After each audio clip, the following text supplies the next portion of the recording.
Thank you to you, Mr. Mayor. I've just received confirmation we are streaming, and it is now 5:30. You can begin your meeting. Thank you very much, Madam Clerk. Good afternoon, Council, members of SLT. I see that we have quorum, so I call into session this regular council meeting for Monday, December the 5th, 2022. As is the case, the next thing we attend to is the reading of the land acknowledgement statement. Tonight, I will be reading this.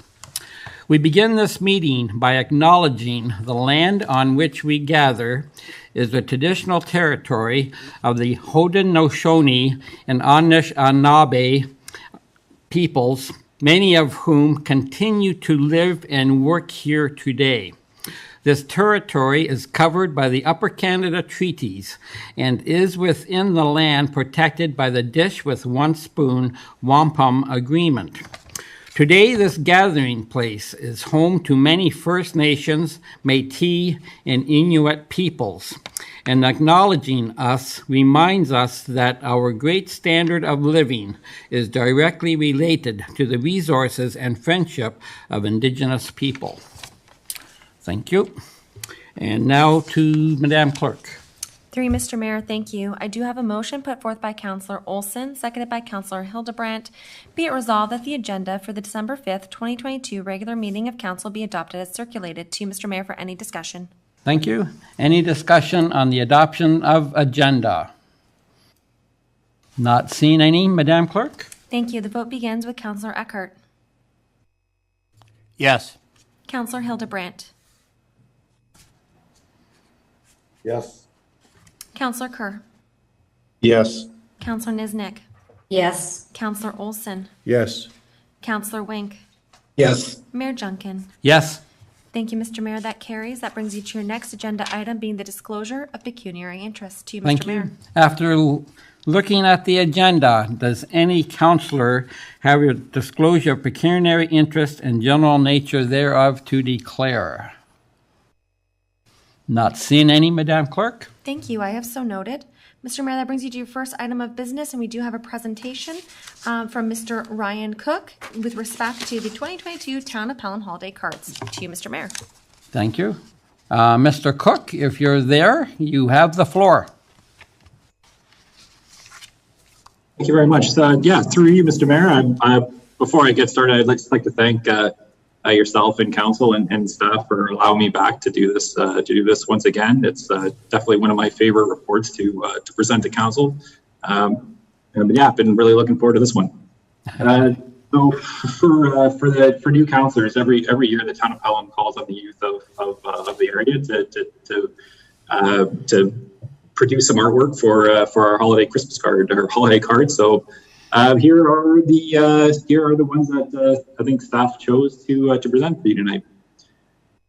Oh, and I also like to thank the deputy clerk for helping me out with for the presentation here. So this one was art created by Jacob, age 9, St. Anne's School. Really like the penguins in this one, and I was originally going to say this the house reminded me a little bit of Bert's Bistro, but I figured that aged me a little bit more, so I believe this could be because I think Jacob might be from Fenwick, that this is the model railway building. That's what that is. Annabelle, age 6, Glennie Green, go Gators. A little plug there for for my old school. But Annabelle is the youngest person to be chosen, or arts to be chosen for this year's card. Quite lovely snowman there, and if you really notice, I think Annabelle used maybe some watercolor for the background. So good for you, Annabelle. Rocco is age 7. This is from St. Alexander School. Really liked Rocco's card this year. It looks like a gingerbread house with the snow globe is actually really detailed. So where to go, Rocco? It's a really nice card. Natalia, age 11, from St. Alexander School. This one kind of really pulled on a frozen manager of Public Works heartstrings. I believe this card is to show that even when people are no longer with us, that they're here in spirit through the holiday season. So a very nice card, Natalia. Lily, age 11, Letty Green. I always like a landscape. I really like this card in particular, and I did notice though there is a little bit of snow over the sidewalk there, so I think we're gonna have to call someone out there and get that cleaned up. Would that be overtime, Mr. Cook? Oh, I hope not. I hope that's a volunteer time.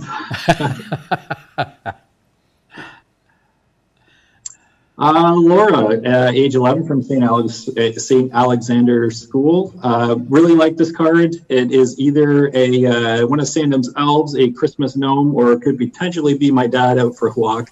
I'm not too sure. I'm hoping it's the gnome though. I can tell from Felicia's card here that she's an animal lover. She's age 11 from AK Wig. Has a number of pets there skating, I believe, and that is Happy Holidays in cursive. So good for you, Felicia, age 11. I don't think I could. I'm not entirely sure I could write in cursive anymore. Charlie is age 11 from AK Wig School as well. There's another example of some cursive writing from skating. Just to let Charlie know that I don't think the outdoor rink at Station 3 is ready to go yet, but keep your eyes open if you like skating outside. There's a number of opportunities to do that. Quinn is age 11 from AK Wig School. Really like this card. Again, cursive. I don't know what they're teaching at AK Wig, but a lot of kids can write a lot better than a certain manager of public works I know. A little reminder to Quinn, the Fenwick Lions Club Santa Claus Parade is on this Saturday, starting at 1 p.m. in Fenwick, and hope to see her out there. Arwen is age 9 from AK Wig School. Love the sneaky cat in this one. With that snowman should hold tight to his hot chocolate, because I think that thing is up to something. But good for you, Arwen. That's a nice card.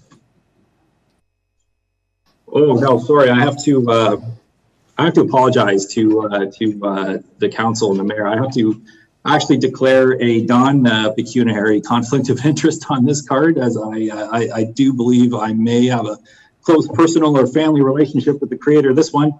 Kind of have to ask the clerk or the CAO if I may continue and how to quite present this card. Madam Clerk. Also apologize for my bad acting too. Thank you. Thank you for declaring your conflict. I think with the leave of council, you may continue, Mr. Mayor.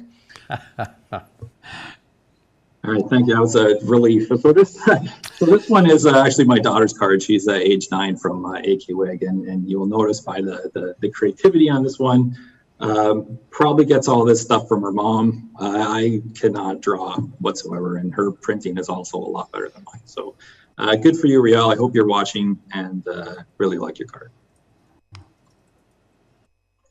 Yeah, so congratulations to all that did put in some artwork. That they all will be displayed down at the MCC throughout the holiday season. So if I didn't present your card or artwork today, you can still see that at the MCC. Excellent. Thank you, Mr. Cook, for your presentations. It was one of your more enjoyable ones, I must say. I'll have to say that this is the 4th year in a row that my card has yet to make the final cut. But we do indeed have a lot of talent in this town. Again, we'd like to thank all the children that sent in their cards and gave staff, obviously, a little bit of a headache trying to find out or trying to pick out the winners. And they are indeed, and I'm sure there were many more other than the ones witnessed here that were very admirably done. Any comment from any other councillors on our fine artwork? Not seeing any. That's fine. I'll turn to the clerk. Again, thank you, Ryan, for your fine job. And again, thank you to the young artists for putting the great effort into the contest. Thank you. 3, Mr. Mayor, thank you. I do have a motion put forth by Councillor Eckhart, seconded by Councillor Wink. Be it resolved that Council receive the 2022 Town of Pelham Holiday Card presentation from Mr. Ryan Cook. To you, Mr. Mayor, for any other debate? Thank you. Any further discussion? Not seeing any. Although, Kevin, is that your hand I see? Or are you muting? Nope. Okay, thank you. I'm playing with the button. Okay, thank you. Back to you, Madam Clerk. Thank you. The vote begins with Counselor Hildebrandt. Yes. Counselor Kerr. Yes. Counselor Niznik. Yes. Counselor Olson. Yes. Counselor Wink. Yes. Counselor Eckhart. Yes. Mayor Junkin. Yes. Thank you, Mr. Mayor. That does carry. To you, Mr. Mayor, I do have a motion put forth by Counselor Kerr, seconded by Counselor Niznik. Be it resolved that the following minutes be adopted as printed, circulated, and read. 1. RC 19-2022, November 7th, 2022, Regular Council. 2. RC 20-2022, November 21st, 2022, Inaugural Meeting, Regular Council. 3. CS 09-2022, November 23rd, 2022, Special Council Meeting. Number 4. SC 10-2022, November 25th, 2022, Special Meeting of Council. 5. SC 11-2022, November 26th, 2022, Special Meeting of Council. To Mr. Mayor, I'd ask you to call for any errors or omissions. Thank you. After viewing the minutes, is there any council member that has noticed any omissions or additions to be made? Not seeing any, Madam Clerk. Thank you. The vote begins with Counselor Kerr. Yes. Counselor Niznik. Yes. Counselor Olson. Yes. Counselor Wink. Yes. Counselor Eckhart. Yes. Counselor Hildebrandt. Yes. Mayor Junkin. Yes. Thank you, Mr. Mayor. That does carry. To you, Mr. Mayor, that does bring us to item 7 on the agenda. This is the request to lift council agenda items. As council is aware, councilors may request to lift an item on the consent agenda if they wish to amend the resolution presented. If councilors simply have comments on an item, they're not required to lift that item. Members of council, if there are any items to be lifted, please advise. To you, Mr. Mayor. Thank you. Councilors, I see Councilor Wink, please. Yes, thank you, Mr. Mayor. 2 items, please. I'd like to lift 8.4.1 and 8.4.2. Thank you, Councilor. Is there any other items to be lifted by any member of council? Not seeing any further items, Madam Clerk. Thank you. I do have items 8.4.1 and 8.4.2 being lifted from Counselor Wink. I therefore move to the consent agenda, and I do have a motion put forth by Counselor Niznik, seconded by Counselor Olson. Be it resolved that the consent agenda items as listed on the December 5th, 2022 council agenda be received and the recommendations therein be approved, save and accept item 8.4.1 and 8.4.2. To you, Mr. Mayor, council may now discuss. If you like, I can call for categories for discussions. Yes, of course. Thank you, Mr. Mayor. So the first category for discussion would be the staff reports for information or action. To you, Mr. Mayor, for discussion.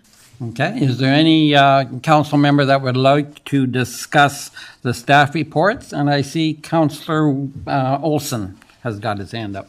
Yes, thank you, Mr. Mayor. Through you to the Ryan Cook, please. I see the tree maintenance program, the report, and I understand this is the second report to council. I lifted this because this is an excellent report, and it's received a lot of positive comment from the people I've circulated within the community, and people were impressed by the fact that we lost 23 trees, and the replacement expectation was 82, and we actually planted 133 trees. And the other notable factor was the discussion point around the combined urban tree canopy at 32.2%, which is, I believe that's the first time that we've had that size of the canopy defined. And this is the result of a focused effort by the staff to get everything on the documented and put on the inventory for care and maintenance. And I'd also like to thank the other nature's allies that we have in the town for contributing their knowledge and expertise. My question for Ryan is, I see that we have a note in here about the native species, and I wondered how we were doing on the native species. I think I quoted a number to you today in preparation for this question of 80%, but I see it's 70%. And I'm wondering what the process is for deciding what trees we plant and how we guarantee some diversity in the types of trees that we're putting in the ground. Mr. Cook, please. Through you, Mr. Mayor. So trees are chosen through the municipal engineering design guideline, and the guideline has a list of trees that are native and then are also good growing trees for a boulevard.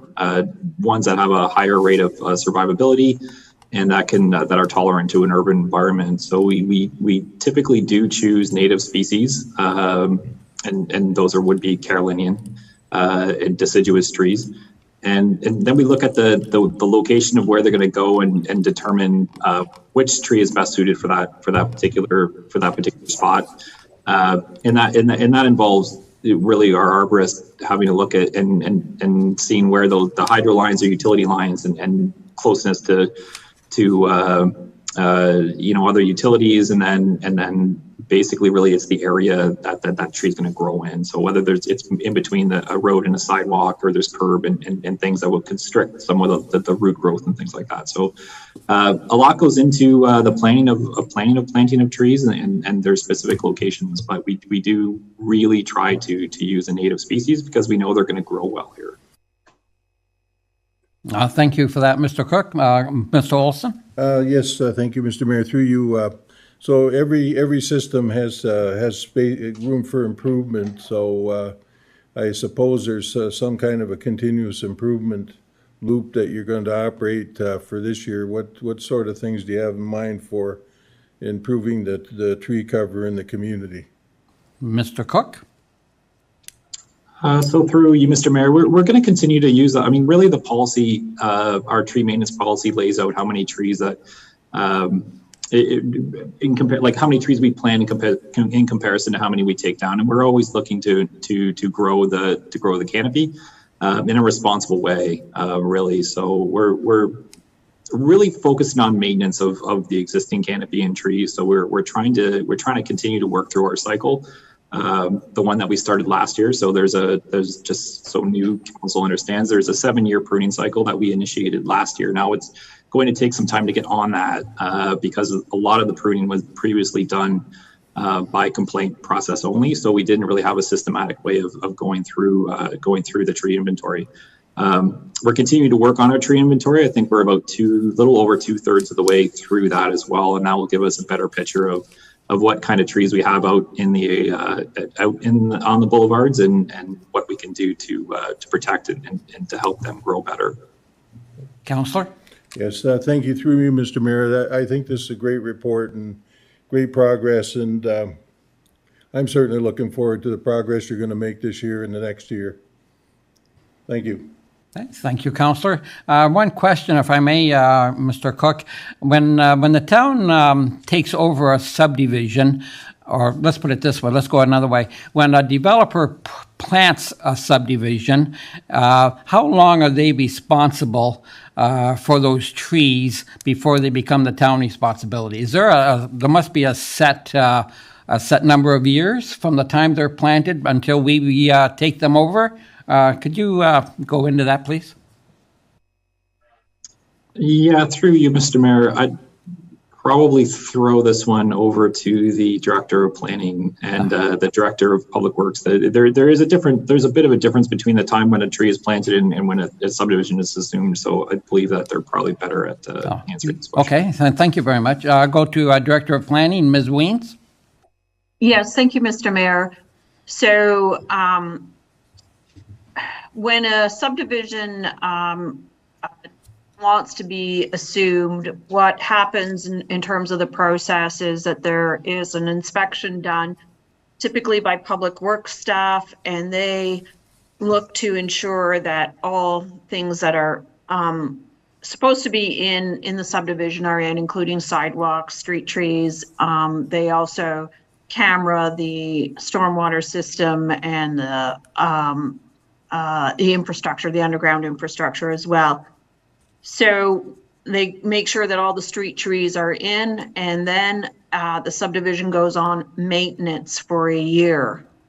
And so again, there's an additional year of maintenance that the developer is responsible for before we assume the subdivision. So depending on exactly when the trees get planted, they could be the responsibility for the developer. It's at least a minimum of a year, but they oftentimes are longer than that. It all depends on when they put the request in that they're ready to assume. But we do have them on a, we check to see that everything is installed properly, and then it's gone on a maintenance program for a year, and then we assume it.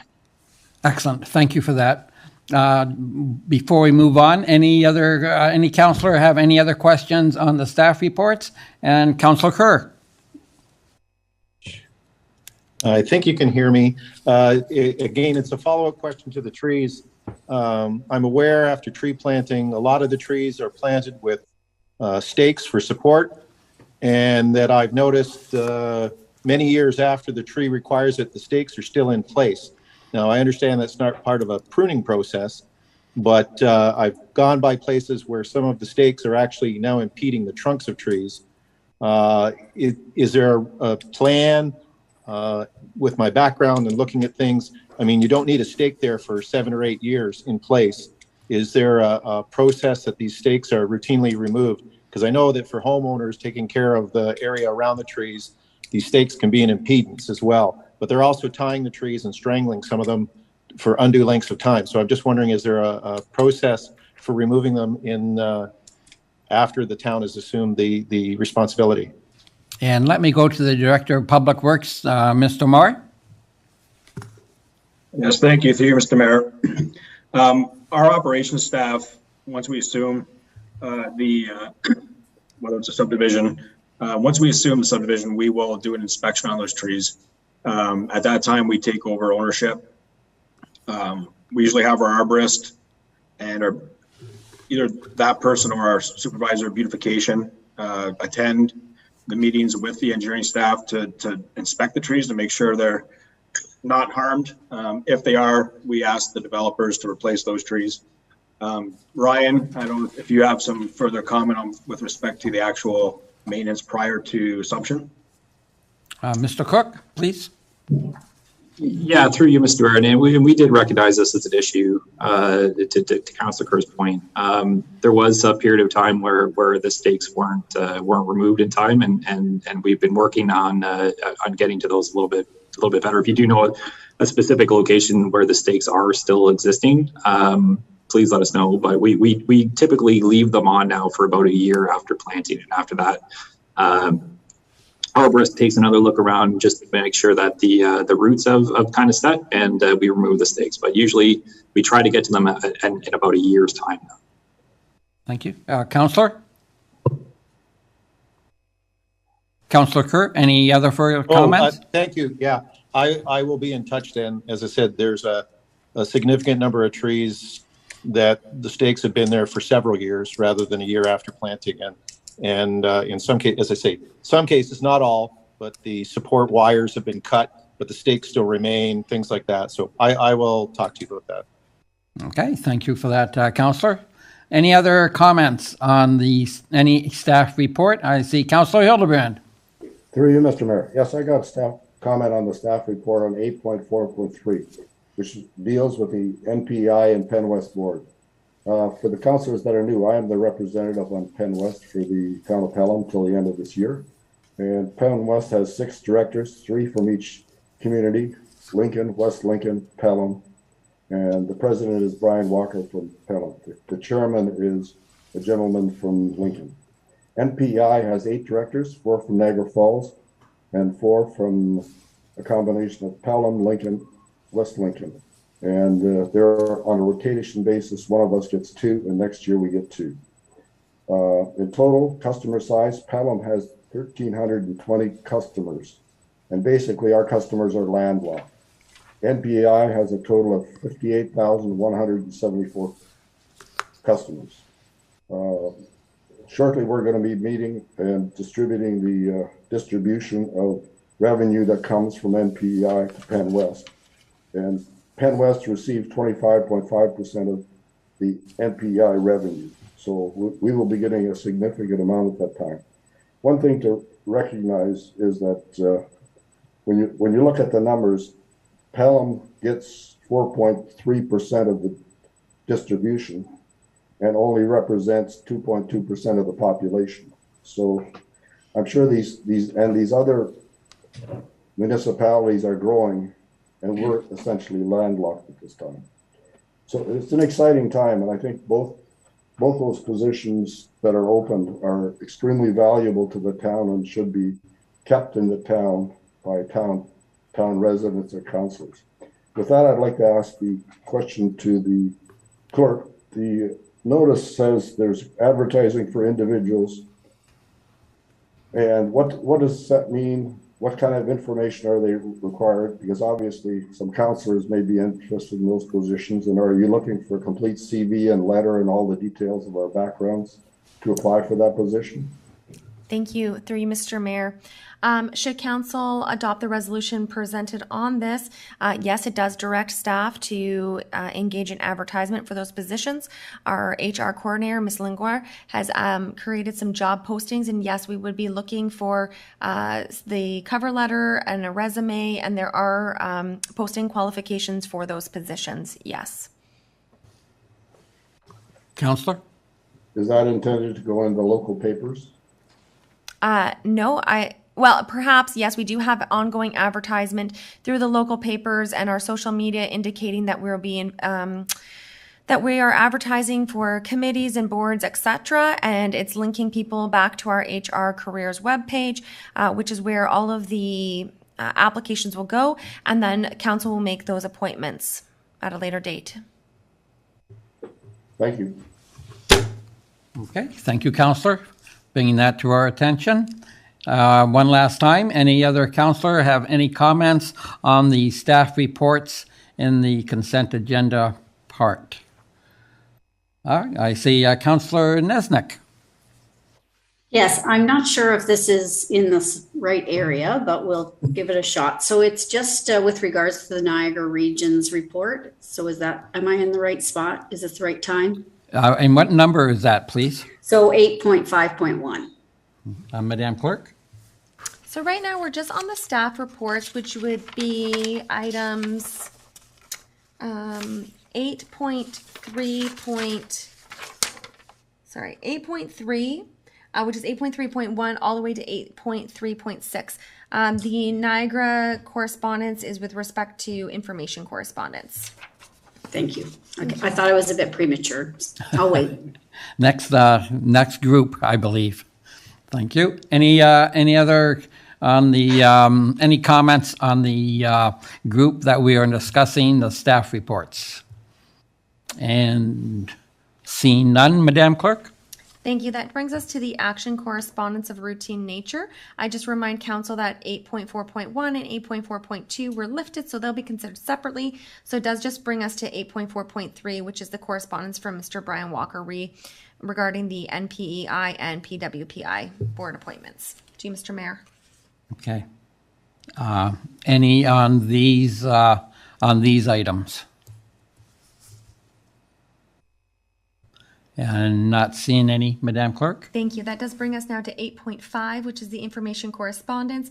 So that includes 8.5 all the way down to 8.5.3. To you, Mr. Mayor. Excellent. Now, Councillor Nesnick, I believe your item is in this group. Yes, thank you. So I just was looking at the region plan, the official plan. So I'm just wondering, I guess it's a question. So in the region plan, it says our population is estimated to go to 28,830 by 2051. And then the intensification goal is to have 1,030 units, which is an increase of 25%. So I'm just wondering if we know or think that intensification may change, given the new rules from the province, or whether that is our goal for until 2051. Okay, thank you for that question. I will go to Director of Planning, Ms. Weens. Yes, thank you, Mr. Mayor. So the 25% intensification target is the minimum annual intensification target that's been established through the region's official plan that the town is supposed to be achieving. If we exceed that target, that's considered to be a good thing by both the region and the province. So it is considered to be a minimum target.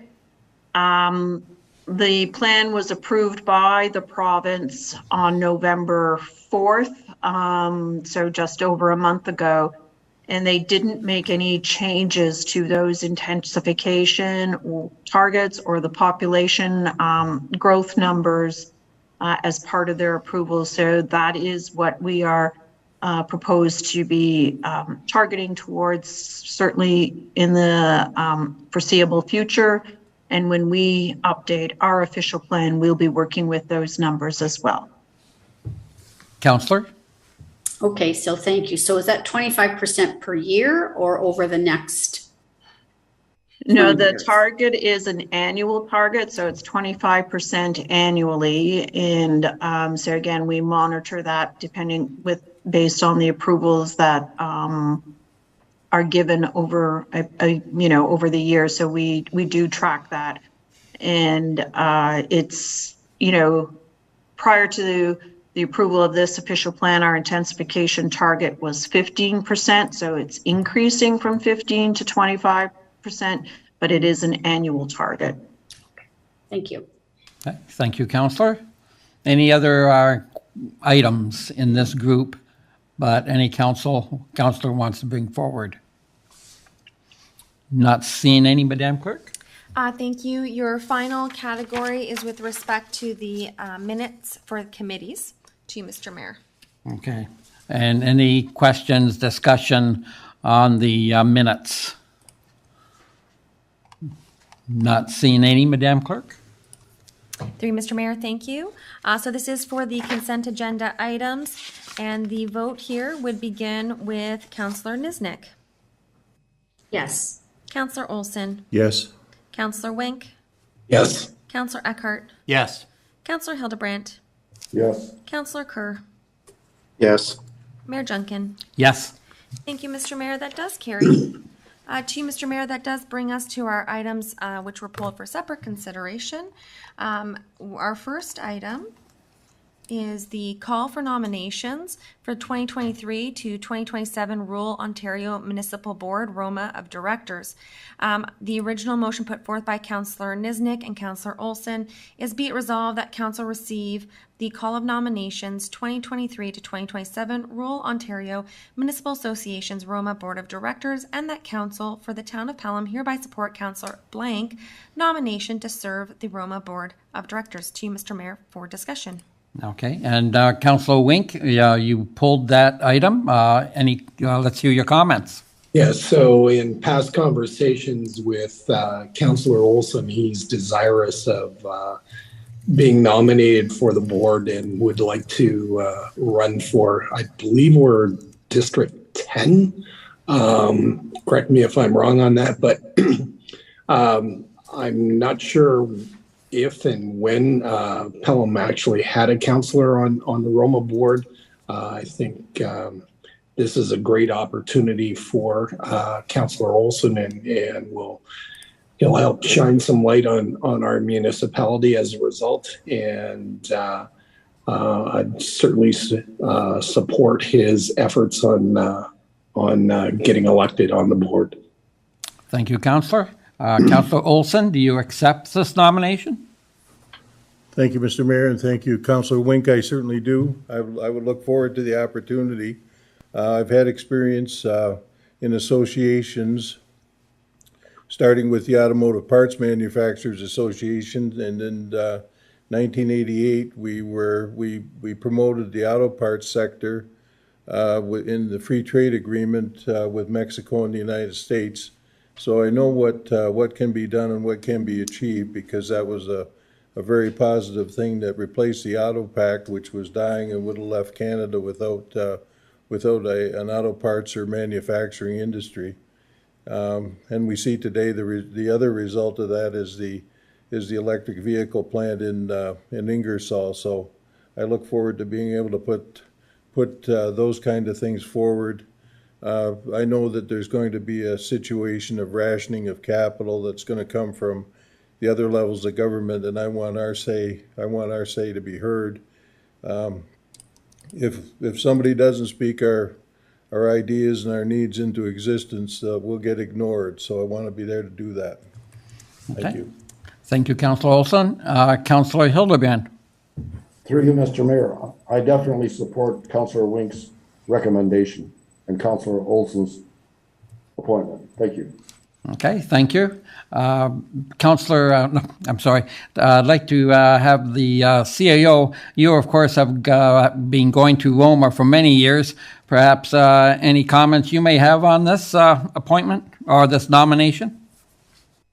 I think it would be utterly spectacular if Pelham were to put anyone's name forward. And really having a seat on the board means being able to have some influence in the direction the organization takes.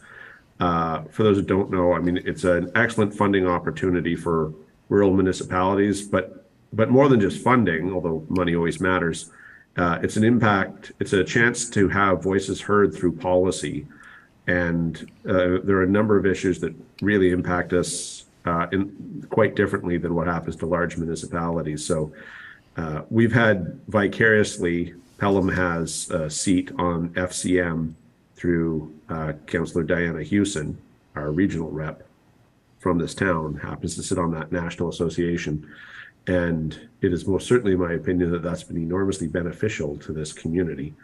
I would anticipate a similar sort of outcome were, in this case, Councillor Olson to be successful.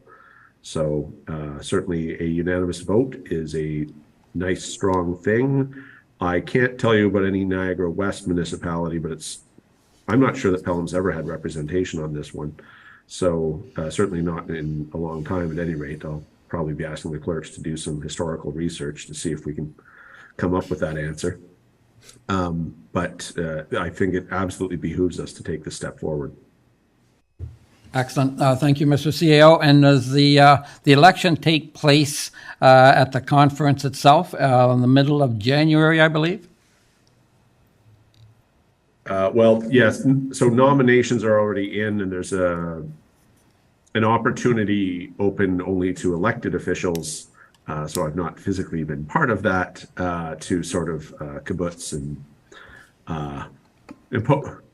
suggest to some why it's a really good idea that you be successful, that sort of thing. So typically, yes, that means we'll certainly be there for the very start of the conference early on. And I think it's a wonderful potential opportunity. I'm glad someone is prepared to put his or her name forward for it. Excellent. Thank you, Mr. CAO. Madam Clerk. Thank you. Go ahead. I do have an amendment being put forth by Councillor Wank that the motion be amended to insert Councillor Olson in the second paragraph of the motion, and I believe Councillor Hildebrandt was seconding that. To you, Mr. Mayor, for any further discussion. Okay, thank you. Any further discussion by council on this nomination? Not seeing any, Madam Clerk. Thank you. This vote will begin with Councillor Wank, Yes. Councillor Kerr, Yes. Councillor Niznik, Yes. Councillor Eckhart, Yes. Councillor Hildebrandt, Yes. Councillor Olson, Yes. Mayor Junkin. Yes. Thank you, Mr. Mayor. That carries. That now brings us to the main motion as amended. I would be using the same mover, Councillor Wink, and seconder, Councillor Hildebrandt. To you, Mr. Mayor, for any other discussion. Thank you. Now voting on the main motion amended. Any other discussion on this?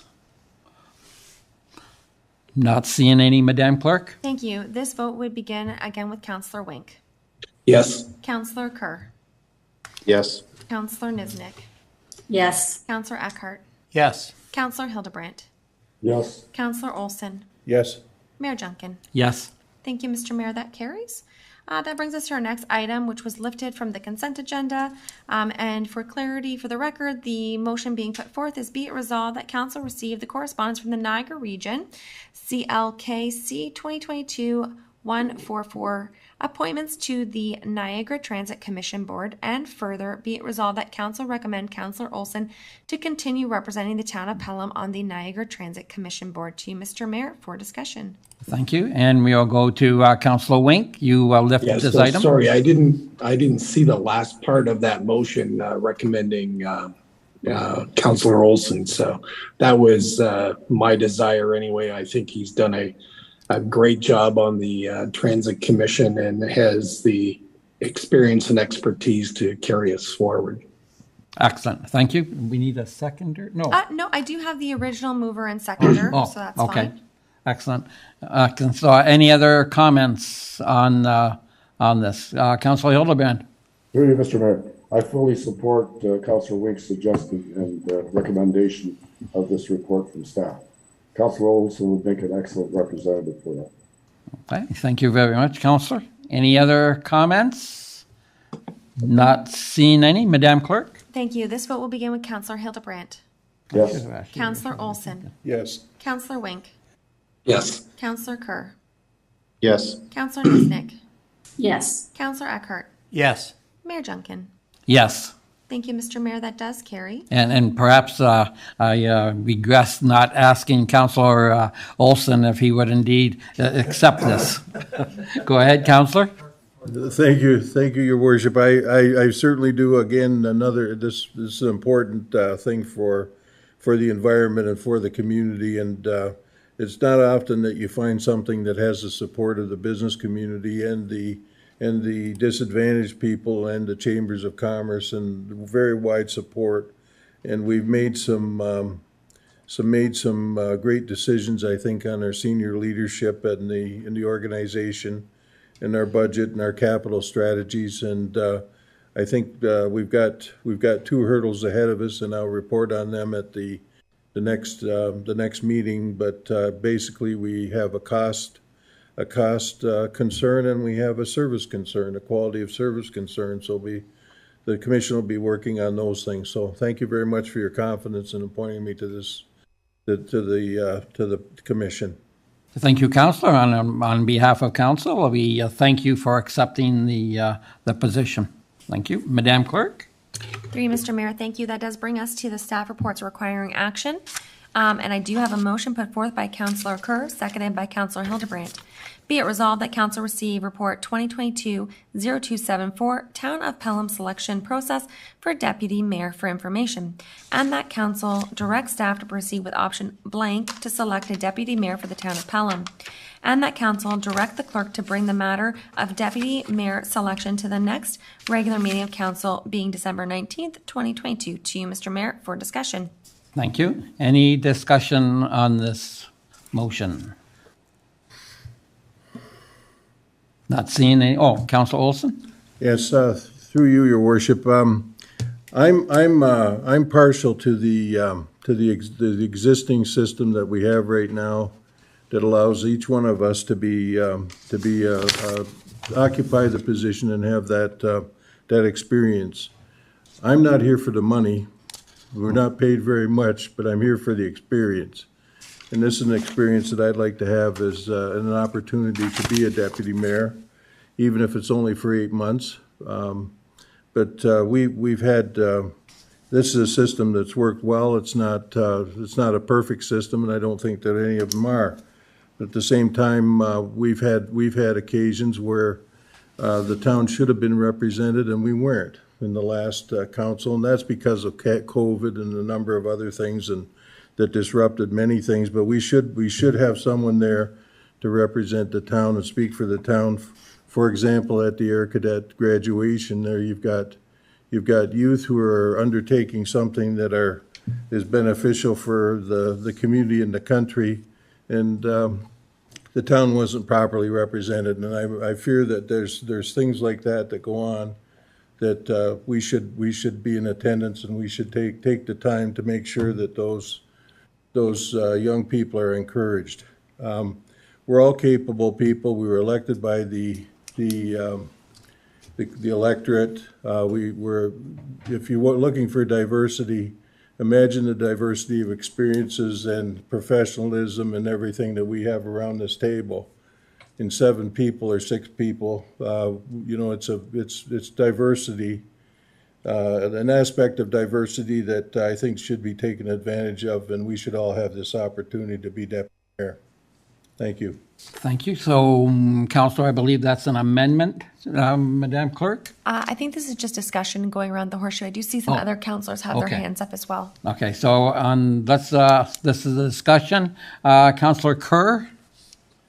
Yes, rather than the status quo, personally, I'm for either option 2 or option 3, which is a 1-year or 2-year situation. I was reviewing what was done in other municipalities and looking at some of the reading relative to rotating membership, et cetera, as the deputy mayor and the difficulties that they had been running into. I think if we go, option 2 was a 1-year appointment with the option for renewal annually, gives opportunity for members of council to become deputy mayor should they choose to. It becomes consensus of the group.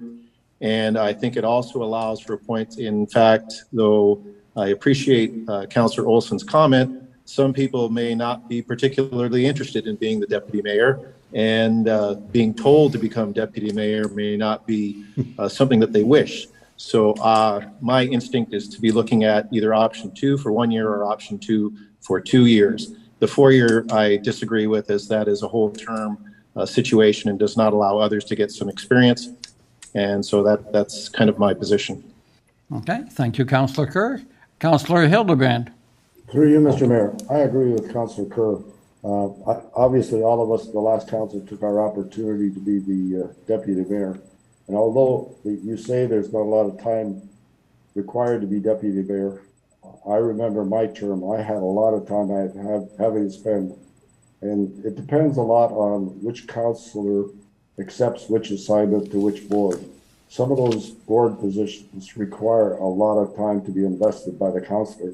And I can tell you, I found it difficult to schedule all my committee meetings in addition to being the deputy mayor at the time. So I would definitely support a 1 or longer term assignment. The 4 years, I agree. But for a 1-year assignment for deputy mayor, for someone that really has the time and wants the desire for that experience, I think would be excellent. So I would vote that way. Thank you. Okay, thank you, Councillor.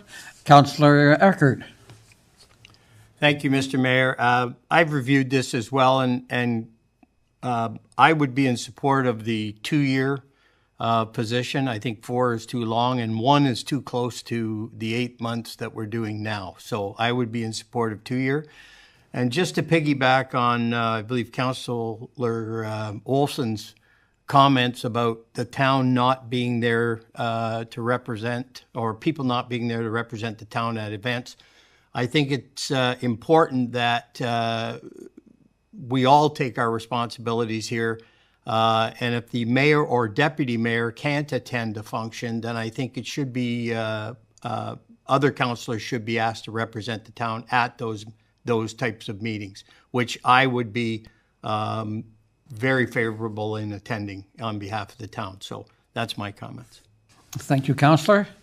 And Mr. CAO, that is definitely something that we could look at if both the deputy mayor and the mayor are busy, tied up, whatever. What is the protocol to go down the line on that?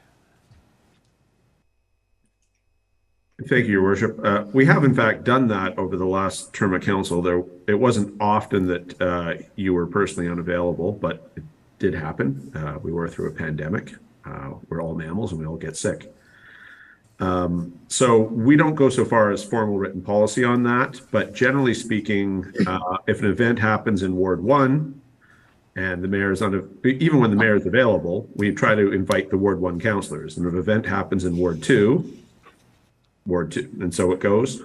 So we, generally speaking, we try to invite in lieu of or in addition to the mayor and deputy mayor, we try to invite the ward councillors first, and then thereafter anyone else or everyone else, as the case may be. So that's usually the logic we try to follow in that instance. Frankly, although it sounds almost preposterous at the start of a term, like we just end up with nights where there are three things happening in different parts of the town, and there are only 7 of you to start with, and it becomes difficult. And cloning's not is good in TV and movies, but it's not really here for the purposes we're talking about. So therein lies our challenge. But we do try to go to ward councillors in the appropriate ward, because that just seems like the right thing. Excellent. Thank you for that clarification. Any other comments? Councillor Wink. Yes.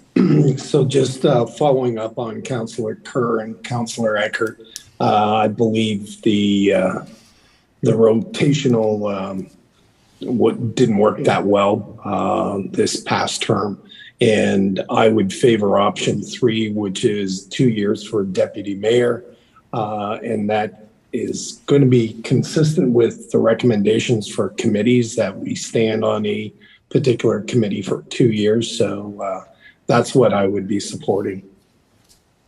Okay, thank you, Councillor. And Councillor Nesnek, I believe I saw your hand. Yes, thank you.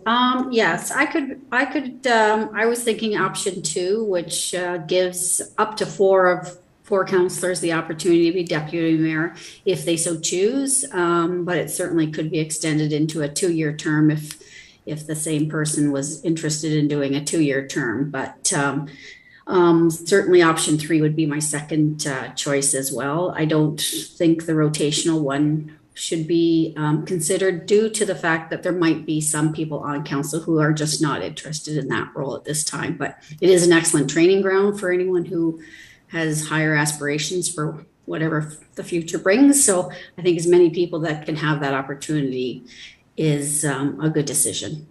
Thank you. Okay, thank you, Councillor. Back to the clerk, please. Councillor Cavan. Councillor If I Kerr. can have one more comment. I think it's also important to recognize that the role of the deputy mayor is a deputy to the system, and that in the event that there was a catastrophic event, and unfortunately Mayor Junkin was incapacitated or something like that, it doesn't mean necessarily that the deputy mayor becomes the mayor of everything. If there is a requirement for a by-election or something along that line, this is not like a vice president to president position, I'm assuming, Mr. CAO Cribbs. I'm sure this is a ceremonial situation versus a true legislative type thing. Mr. CAO? So Councillor Kerr is generally speaking correct. There is provision. Under the Emergencies Act, the head of council, for instance, during COVID, his worship did declare a local emergency.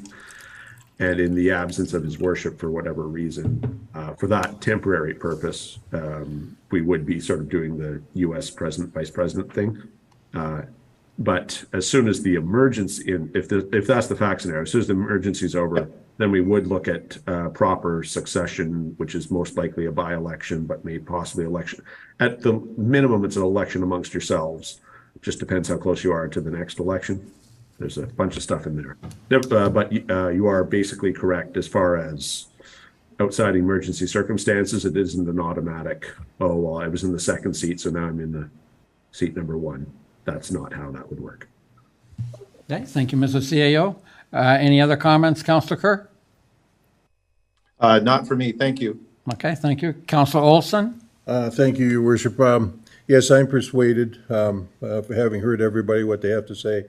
I would be in favor of item 2, I think, option 2. Thank you. Okay, thank you.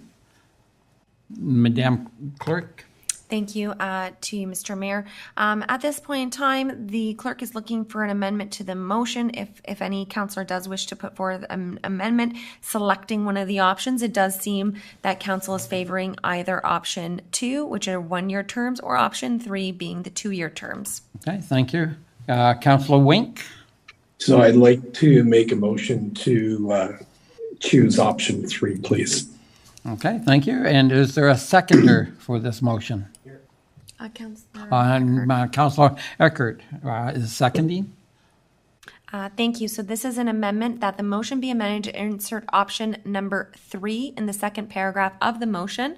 And option 3 is the 2-year term. We have it moved by Councillor Wink, seconded by Councillor Eckhart.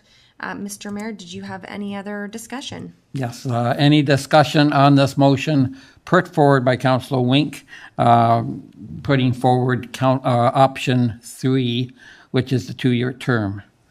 Is there any other discussion before we call the vote? Not seeing any. Madam Clerk? Thank you. This vote begins with Councillor Hildebrandt. Yes. Councillor Olson. Yes. Councillor Wink. Yes. Councillor Kerr. Yes. Councillor Niznik. No. Councillor Eckhart. Yes. Mayor Junkin. Yes. Thank you, Mr. Mayor. That does carry. That does bring us to the main motion as amended. To you, Mr. Mayor, for discussion. Okay, thank you. Now voting on the main motion as amended. Any further discussion? Councillor Kerr? Just to make sure of clarification that it's a 2-year term, and at the end of that 2-year term, it is now up for those that are interested. There would be a vote for either another person or a renewal of the person in position, correct? Madam Clerk? Thank you, through you, Mr. Mayor. That is correct. 2 years, the Clerk's Department will bring a similar report again, and then the additional 2-year term is up for any member of council. It could be a re-election or it could be the appointment of a new person, certainly. Thank you. Councillor Kerr, does that answer your question? Yes, I just wanted to ensure that everyone was on the same page. Yep, okay, thank you. Any other comments? Not seeing any, Madam Clerk? Thank you. And just for clarity, I'm using the same mover, Councillor Wink, with the same seconder, Councillor Eckhart, and the vote begins with Councillor Hildebrandt. Yes. Councillor Olson. Yes. Councillor Wink. Yes. Councillor Kerr. Yes. Councillor Niznik. No. Councillor Eckhart. Yes. Mayor Junkin. Yes. Thank you, Mr. Mayor. That does carry. Mr. Mayor, I do have your next item of business, and I do have a motion put forth by Councillor Olson, seconded by Councillor Wink. Be it resolved that Council receive Report 2022-0273 Clerk's proposed January 2023 Council meeting schedule, and that the appended January 2023 Council meeting schedule be approved, and that the Clerk be directed to present the full 2023 Council meeting schedule following disposition of the proposed procedural bylaw. To you, Mr. Mayor, for discussion. Thank you. Any further discussion by any member of council on this council meeting schedule? Councilor Olson. Yes, through you, Mr. Mayor. I'm personally indifferent to Monday, Tuesday, or Wednesday. I could meet just about at any one of those days. I would like to propose that we move, we make the meetings on Wednesdays, but beginning at 9 o'clock in the morning. See if that fits with everybody's schedule, because one of the advantages we have is being the people that we are. We have the mornings available, I think, and maybe this is a way of achieving something that we should do, because it gives the staff time to get ready for the meetings, and they not cause them to work on the weekends. It's after the papers come out on Tuesday, so we have the benefit of some public opinion, and they could still have the SLT meeting, which is an important thing. Have that in the afternoon on the Wednesday, I think, if I might ask the CAO if that's how he would schedule that. Mr. CAO, before I do any more councilors. I hear everything Councilor Olson has to say. I don't think we were entirely anticipating this discussion as part of this item. I think we were anticipating, if it's of interest to council, a discussion on what day and or what time of day as part of the procedural bylaw amendment. So at the moment, this is on for basically the last recommendation that the clerks read out to you is sort of like the caveat that the proposed meeting dates would change if you changed either time of day or day of the week for the meeting, but really to look at the overall schedule of the proposed next year's meetings, and are you content with the weeks of the year And for now, we're meeting on Monday nights, and unless a majority of you decide to change that, so that's why the document in front of you that we're looking at the moment suggests Monday nights, save and except where Monday's a statutory holiday, or where we're at FCM or Roma or one of those sort of structural things. So that's really I think where we were anticipating the conversation at the moment, if that's helpful.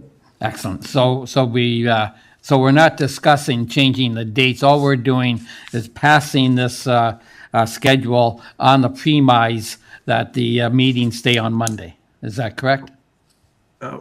Well, it's not that it's out of order. I mean, you could just, it's just that we'd sort of been, to the extent that that's an interesting point for you, that is something in an upcoming report. Really, regardless, we're just hoping you will comment on what the general schedule looks like overall, that we're not impeding on holidays, that it's seems reasonable in its distribution and spread, that sort of thing. I see. Okay. So then, if I may, just to clarify a little bit, so what Councillor Olson was alluding to is actually to be discussed on the procedural bylaw when we take it, when we look at sections of it. Then that was certainly how I thought it might go, Madam Clerk. Madam Clerk always has excellent advice. Madam Clerk. Thank you, Mr. Mayor. Yes, the intention of this report with the January schedule was just to allow council to approve the January schedule, which we were suggesting keeping the Monday at 5:30, just because we're trying to give notice to the public so that they're aware a little bit in advance, and then we would be bringing back a revised schedule to whatever day and time council wishes to meet once the new procedural bylaw could be adopted in full. So if tonight council is satisfied with what's being proposed after they make several amendments, the actual procedural bylaw could not be fully adopted until January 23rd. So we just wanted to capture January meetings at this point in time. But certainly council can do as they wish, but I was anticipating a discussion on the date and the time at the next agenda item. Excellent. Thank you. Councillor Kerr, I see you have I think Councillor Olson jumped ahead. This is strictly for the month of January. There have been some things published to the public already for the month of January. I think it's important that where we can, we try and stay as best we can with those dates for January. There's public meetings that have to be held. There's council meetings, etc. So my personal instinct is that we accept the January schedule as printed. And if we're going to make changes, it would be from that point onwards, and that be included as part of the procedural bylaw review and discussion. Yeah. Okay. Thank you for that, Councillor Kerr. Councillor Hildebrand. Through you, Mr. Mayor. I'm sure the councillors that have been on council before and staff understand my position for Tuesdays. However, that being said, we'll get into that discussion later. Other than for the month of January, I'm flexible enough that I can make those Tuesday meetings on the 10th and the 17th. Okay, thank you. Any other comments on this item? Not seeing any, Madam Clerk? Thank you. So this would be with the motion as proposed, and the vote would begin with Councillor Wink. Yes. Councillor Kerr. Yes. Councillor Niznik. Yes. Councillor Eckhart. Yes. Councillor Hildebrandt. Yes. Councillor Olson. Yes. And Mayor Junkin. Yes. Thank you, Mr. Mayor. That does carry. To you, Mr. Mayor, that does bring us to our next item on the agenda. And I do have a motion put forth by Councillor Niznik, seconded by Councillor Eckhart. Be it resolved that Council receive Report 2022-0277, Clerks 2022 to 2026 Committee Recommendation Report for information, and that Council for the Town of Pelham confirm and establish the following committees. Statutory committees being 1, Committee of Adjustment, 2, Joint Accessibility Advisory Committee, JAC, 3, Lincoln Pelham Library Union Board, and 4, Livestock Valuer and Pound Keeper. Advisory committees being 1, Pelham Finance and Audit Committee, 2, Pelham Seniors Advisory Committee, 3, Pelham Active Transportation Committee, and 4, Pelham Cultural Advisory Committee, formerly known as the Pelham Art Committee. and that council shall appoint a member of council to each advisory committee for a 2-year period, and that council direct the clerk to bring the matter of council appointments back to council in January 2025 to appoint a member of council to each advisory committee for a subsequent 2-year period, and that council directs staff to create and establish working groups as the lead director and chief administrative officer deem appropriate, and that council directs staff to seek applications from interested citizens for the committees referenced above for appointment in January 2023, with applications considered in closed session with appointments to occur in open session. To you, Mr. Mayor, for discussion. Thank you. Before I turn to council, I'd like to ask the clerk, during my election campaign, I thought perhaps it'd be great if this council formed an agricultural committee. Is this where I should be suggesting that we form one formally? Thank you. Certainly, Mr. Mayor, it is always the sole discretion of council which committees are established. So if council wishes to create an agricultural advisory committee, this would be the time to bring forth an amendment to that resolution. To you, Mr. Mayor. And am I correct? Because do I have to step down to do that, Madam Clerk? Through you, Mr. Mayor, if you are to be the mover, then yes, the chair would be required to step down and the deputy mayor would normally preside. As we don't have a deputy mayor, council could possibly elect somebody just for the evening to do that. Otherwise, a different councillor could bring forth the motion. To you, Mr. Mayor, for your discussion. And for simplicity's sake, I see Councillor Olson is willing, I believe, to bring that motion forward. Councillor? Yes, Mr. Mayor, I'm prepared to make that motion. And we need a seconder, Madam Clerk? Yes, Mr. Mayor, that We need a seconder, and Councillor Kerr, will you second? Yes. Thank you. Thank you. So the motion is, the amendment to the motion is that the motion be amended to include and that council direct staff to draft and present terms of reference for an agricultural advisory committee for council consideration. Ultimately, should this pass, staff would draft terms of reference and bring it forward to council to approve. To you, Mr. Mayor, for discussion. Okay. Any further discussion on this motion? Councillor Hildebrand? Through you, Mr. Mayor. I'm also going to be making an amendment to the motion to add another committee. So I'm not sure whether we do one individually or whether we do it at the same time. We will That's turn. a question for the mayor. We will turn to the clerk. It would be my recommendation to do them each individually. Councillor Hildebrandt. Thank you. Okay, thank you. Councillor Nesnick. Yeah, so could you just give us a little bit of an outline of what the purpose for the Advisory Council for Agriculture would be? Yes, and then I will also count on the Ms. Weens, who has sat on one, I believe, in the town of Niagara on the Lake. I see it as being mostly consisting of agricultural the agricultural people, whether it be greenhouse growers, whether it be cash croppers, so people who indeed make their living at the business of agriculture, and they could review and comment on any laws, bylaws that the town would pass or consider passing over the course of the next 4 years. If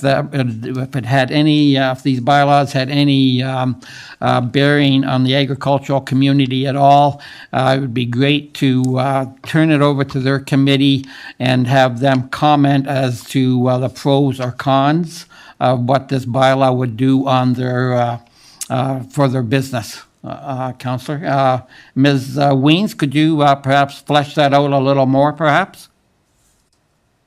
Yes, Mr. Mayor, through you. Sorry, you're muted. Sorry about that. I think after all this time you'd learn. Yes, Mr. Mayor, through you, you're quite correct. The town of Niagara-on-the-Lake does have an agricultural advisory committee, and they provide advice to council with respect to any, issues or matters as it relates to agriculture in their community. So they have a very active committee. There's a number of grape growers that sit on that committee, other farmers that sit on the committee, but they represent the interests of the agricultural community and the agricultural industry. And certainly when I was in Niagara-on-the-Lake, the committee rested with the planning department, and they had a number of issues at the time that they were dealing with respect to agricultural issues. There was the anti-frost wind machines when they first made their presence known in Niagara, and there was a lot of community concern with respect to the anti-frost wind machines and the noises associated with them. So that committee, along with staff and representatives from the Ministry of Agricultural, Food and Rural Affairs, worked to establish kind of procedures and policies with respect to agricultural anti-frost wind machines and their operations to minimize the impact. We also dealt with other issues such as bird bangers. Niagara-on-the-Lake was growing, and we were getting a lot of people moving to the community that weren't used to living in an agricultural environment, and so often raised concerns or objections to some of the farming practices. And it was a way to inform the community that there are certainly rules or policies that protect the farmer and their right to farm and those kind of things. But also, if there are issues, then it was a way to create that dialogue and sharing of information and exchange of ideas and trying to resolve issues. So I think for the town of Pelham, I think one of the things that might be important, we are embarking on a new official plan that we hope to get off the ground starting this year, and certainly kind of the policies around agriculture, the land use policies would be something that committee would be wanting to review and have input into to the extent that they're able to, and provide advice to council. So that would be one area that I would think that an agricultural advisory committee may be beneficial to the town. Thank you, Ms. Weens. Councillor Nesnick? Thank you. That's wonderful. Okay, thank you. Councillor Kerr? Yeah, I would add to this in looking at, there's a lot of issues that impact the agricultural industry that are secondary to activities of the town itself. Transportation, looking at agricultural vehicle transportation, utilization of municipal roads, wastewater, quality of water, nutrient management, a whole series of other things, especially in the rural areas as it comes to enhanced development and the impacts potentially on agriculture. I think it's highly worthwhile that we look at examples, and they've been discussed in other entities, the whole issue of the potential of light pollution, the noise, smells, all kinds of things that agriculture has a critical voice. And I think the chance to bring that to the council's attention as well as everyone else would be highly useful in a community as diverse really as the town of Pelham, with some highly urbanized areas, but also some highly rural areas that sometimes feel that maybe they're not getting as much of a voice at times. Yeah, thank you, Councillor.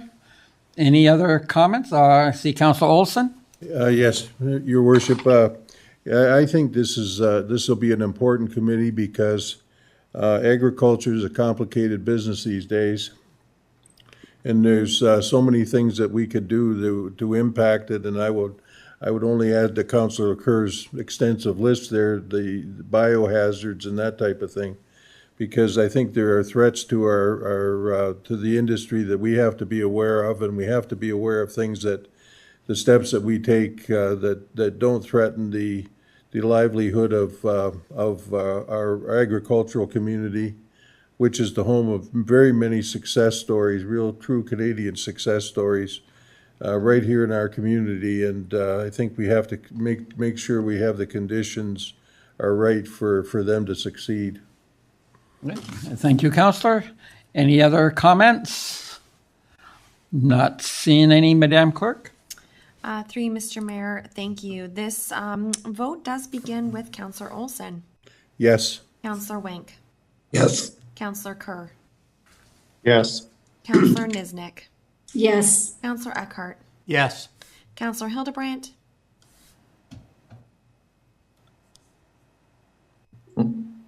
Counselor Hildebrandt, are you with us? Oh, he's lost his audio. Yeah. Counselor, we didn't hear your reply. He said yes. He's coming through on mine. Oh, Yeah. okay, we're not hearing him in the council chamber. Madam Clerk? No, we're not. Counselor Hildebrandt, can you hear me in council? If you could just shake your head yes. Thumbs up. I hear that you voted yes, so I'm going to mark you as a yes. I see a thumbs up. Mayor Junkin? Yes. That has passed. Sorry. I know Counselor Hildebrandt wanted to speak next. I'm hoping we are able to hear him. Yes. Counselor, you want to try again? We'll see if we can hear you in the council chamber also. Yes, I'd like to make an amendment to the motion. Can everyone hear me? Yes, we can Yes. hear you now. Okay, that the motion be amended to include that the council directs staff to establish a utility sustainability working group.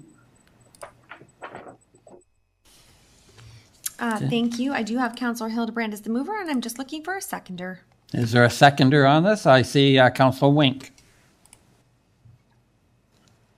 Thank you. So the motion is to amend the motion to include and that council directs staff to establish utility sustainability working group, moved by Counselor Hildebrandt, seconded by Counselor Wink. To you, Mr. Mayor, for discussion. Okay. I see Councilor Hildebrandt, you are the mover. Go ahead, any discussion or any comments you have, sir? Sure, I'd like to advise the rest of council of the situation we encountered last year. For those councilors who are new, I would like to help you understand why the USC has not officially met in the last 2 years and how we continue to assist the town on energy savings without their meetings. Two of our senior members had their wives passed away after a long illness around the third year of the term. That effectively lost quorum that was also during COVID. And when the advertisements were placed, no one responded to the advertisements. That doesn't mean the USC stopped operating. The USC operated more like a working group at that time. Presently, the USC committee that we had were 4 engineers with a combined years of experience of over 100 years in the energy and facility management field. And basically, that's what produced the savings we had. The things that we did, for example, were a lot of hands-on things. And one of the things we quickly did right at the beginning was Councilor Wink actually joined me because we wanted to see a facility that was operating that was similar to ours to establish a baseline of what size of equipment we should have in our building. And we went to the 40-year Leisureplex. It has basically the same size square footage, but it has an Olympic size and NHL size ice rink. So that quickly showed us what the operating costs should be and what the size of the compressors and related equipment should be. So it was easy for us to tell that their combined horsepower to run their arenas was 190 horsepower with 5 compressors, and ours is 300 with 2, that somewhere something wasn't quite the same. Better too much than too little, but the same went for the transformer. With regards to some of the other things we quickly established was electricity rates. Because of the experience that we all have in the electricity market, and this is no reflection on the staff, previous staff, or the present staff. But unless you know what you're looking for, we spent a lot of time going through lots of files trying to find out how we signed on with the electricity rate we had here at the MCC. At that present time, we had our treasurer, Teresa Quillen Murphy, operating as the CAO, and with her direction, we knew that that CAO and the public works manager would have had to sign a document. We would have asked staff to do that, but when you don't know exactly what you're looking for and what the document would look like, it took us a lot of hours to go through all the files to establish what rate we had. Obviously, the rate that was signed on was incorrect, but there again, if you don't have expertise to know how the rate is established, but even small things like having your own transformer makes a discount on the rate of the electricity rate that you're going to be paying Hydro One, it's significant.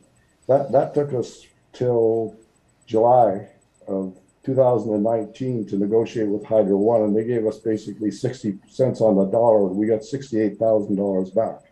So that's the kind of benefit the USC committee members provide for the community. And there's a lot of things going forward. Even as late as last week, we're still involved with the BAS operating system, which is the building automation auto system, because we spend a lot of time analyzing the system, having meetings with the programmers and staff, trying to optimize the operation of the MCC. And even as late as last week, we were involved. Weekly, we see the energy results that we analyze on a weekly basis and graph.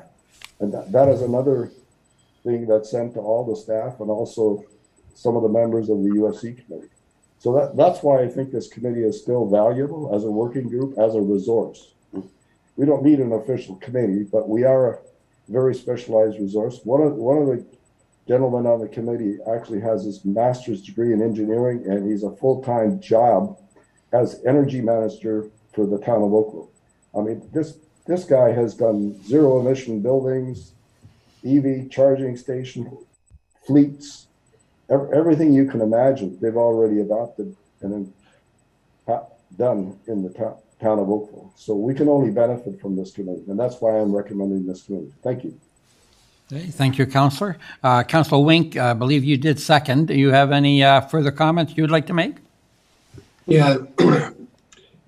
As a council, we don't know the opportunities that are there that we can save money on electrical bills, and the UCC has done an amazing job. Just also, you didn't mention, Councillor Hildebrand, the conversion to the cold water system for the rinks, and this committee saved us thousands and thousands of dollars. And I believe that there's still opportunities out there that we can save some money or look at efficiencies. And I commend the work that this group has done. I understand that we're not asking for it to be an advisory committee, but a working group to make some recommendations to the town seems appropriate. Okay, thank you, Councillor. And Councillor Kerr. Yeah, I guess herein lies the distinction. In looking at what's been presented, we have three categories. We have statutory, advisory, and working group. And I'm a little confused in that there is it's either to make are we looking to make the utility sustainability an advisory or a working group? We have that category that already exists for working groups that can be. So that doesn't preclude the utility sustainability if that's their intention to be a working group. If the intention is to have it as an advisory group, then we need to get Councillor Hildebrand to remove the word working from the title, I think. All it does is mix up terms being used to describe the three types of groups we have. I will turn to Madame Clerk for clarity. Thank you to you, Mr. Mayor.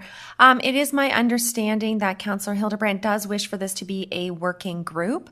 An advisory committee would come to council and give advice to council on what council should decide, where a working group really would be tasked with something and would work with staff to execute a task or an event or something like this. And I think historically, the Utility Sustainability Committee wasn't really giving advice to council as much as they were giving advice to staff. You know, perhaps you need to turn off the lights from this time to that time, and staff would say, okay, great, we'll go turn off the lights, opposed to coming to council to seek that advice and get that direction. To you, Mr. Mayor, that is my understanding that Councillor Hildebrand does want this to be a working group. No, Councillor Kerr? So is there a need for us to amend the motion if working groups can be formed at any time versus going through advisory committees, which seem to be a separate entity as well as statutory? Thank you. Through you, my apologies if I missed that portion of your question. Working groups are really meant to be created by the lead director and the CAO. Staff are not recommending to create this group. Therefore, we would be open to council's direction. If council directs staff to create this working group, then we certainly will comply. I don't know if Mr. CAO has anything further he wishes to add. Yes, Mr. CAO? So the advantage of the motion here is that council will turn its mind. Staff are officially recommending against this idea. And so there is some benefit to you. If you as a group endorse this turning into a working group, then that will happen. The reason your staff don't recommend this course of action, frankly, is that the Utility Sustainability Committee produced some excellent work, and I think we've highlighted all of their wins, and they've made a dramatic difference for the town. But also the ship has sailed. The group hasn't had quorum for a couple of years. We advertised, and literally no human being in the town wanted to step up. We had 0 applications. We've now sort of got the low-hanging fruit that, or the technical areas where possibly staff didn't have all the expertise needed. We've now sort of got those wins, and we're sort of now into what I would describe as municipal norms of operating. And I think your staff are quite capable of addressing these issues at this point in time. We have too many committees in this town. That's the key takeaway I hope you get from this report. And we are trying to reduce their number. We're having a difficult time staffing and providing the administrative support to them on our current staff complement. And we're trying very hard not to ask you for new jobs and to expand town staffing at this time, because we're aware that we're in difficult headwinds economically. So this staff did phenomenally good work. It was phenomenally efficient. And I don't know that we can celebrate the group enough. And it was led very ably by Councillor Hildebrand. And we have a lot of wins because of it. But we do happen to think it's sort of run its course. And we say that of several committees, in fact, I'm sure you noticed in the report. So it's not our opinion that this is a necessary step. That being said, we always respect the wishes of council. And so if you do wish to give this legs, if you endorse it as a working group, that will happen. Barring that, I don't think it will. Okay, thank you for that, Mr. CAO. Councillor Kerr, you did have the floor. Yes, I guess so. What I'm seeing is that the ability to form a working group based on what I've been reading is gets it away from the structure and organizational issue of an advisory committee, which allows a little bit more freedom to operate, though they would officially exist. It just changes the parameters in terms of looking at quorum and a few other things. Or maybe I'm incorrect in this. So in terms of asking for the formation of a working committee would be no different. I guess I'm looking at the working committee changes the degree of onus on staff, et cetera, for routine meetings and reporting, et cetera, et cetera, et cetera, because it's a working committee. Am I correct or incorrect in that? Mr. CAO? You are correct, Councillor Kerr. One would assume that there'd be fewer meetings and it would require less staff work to support same beyond maybe sort of more informal. I also anticipate either no minutes or informal minutes, as the case may be. We probably have to do some amount of minutes, but we were trying to get away from, we did have some complaints last term about the degree of formality that we were essentially imposing on a number of groups that were suggesting be deemed working groups this time around, so as to get away from that level of formality that a number of people do not enjoy. And we certainly don't want to drive our volunteers away. So it would accomplish that. It is the medium step to make it a working group, and I have no doubt that Councillor Hildebrand would lead it well.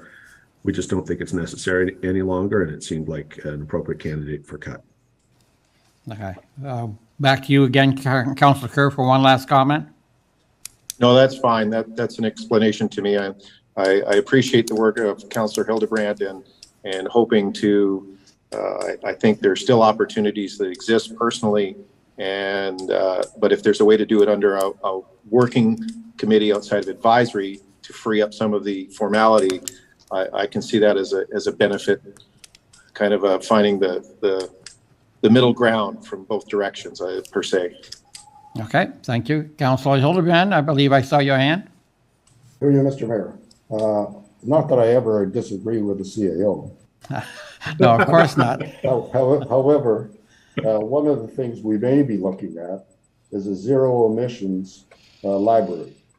And I can tell you that the gentleman who is the energy manager for Oakville has already not only been involved in the engineering, planning, and implementation, but also constructed a zero emissions 2 buildings in town. Sir, there's no universe where we'll be looking at zero emissions library, as the library report indicates. But if that's the only example, I don't think on our side we want to let that go either. That is not within the realm of possibility. Well, even the conversion of the old library to the new library, there's a lot of things that I believe is in the consultant's report that I've read and the evaluation of what they plan on doing. I think our group can make a big impact on that, even if it's just the proposal on the management of the HVAC system. Because obviously right now I can tell you, you got 3 furnaces, you got 3 controllers, one of them doesn't even work, nothing is combined. And those are kind of simple things that we can provide. We have the skill, capacity, and expertise to handle that already existing on staff through our facilities department and our town engineers.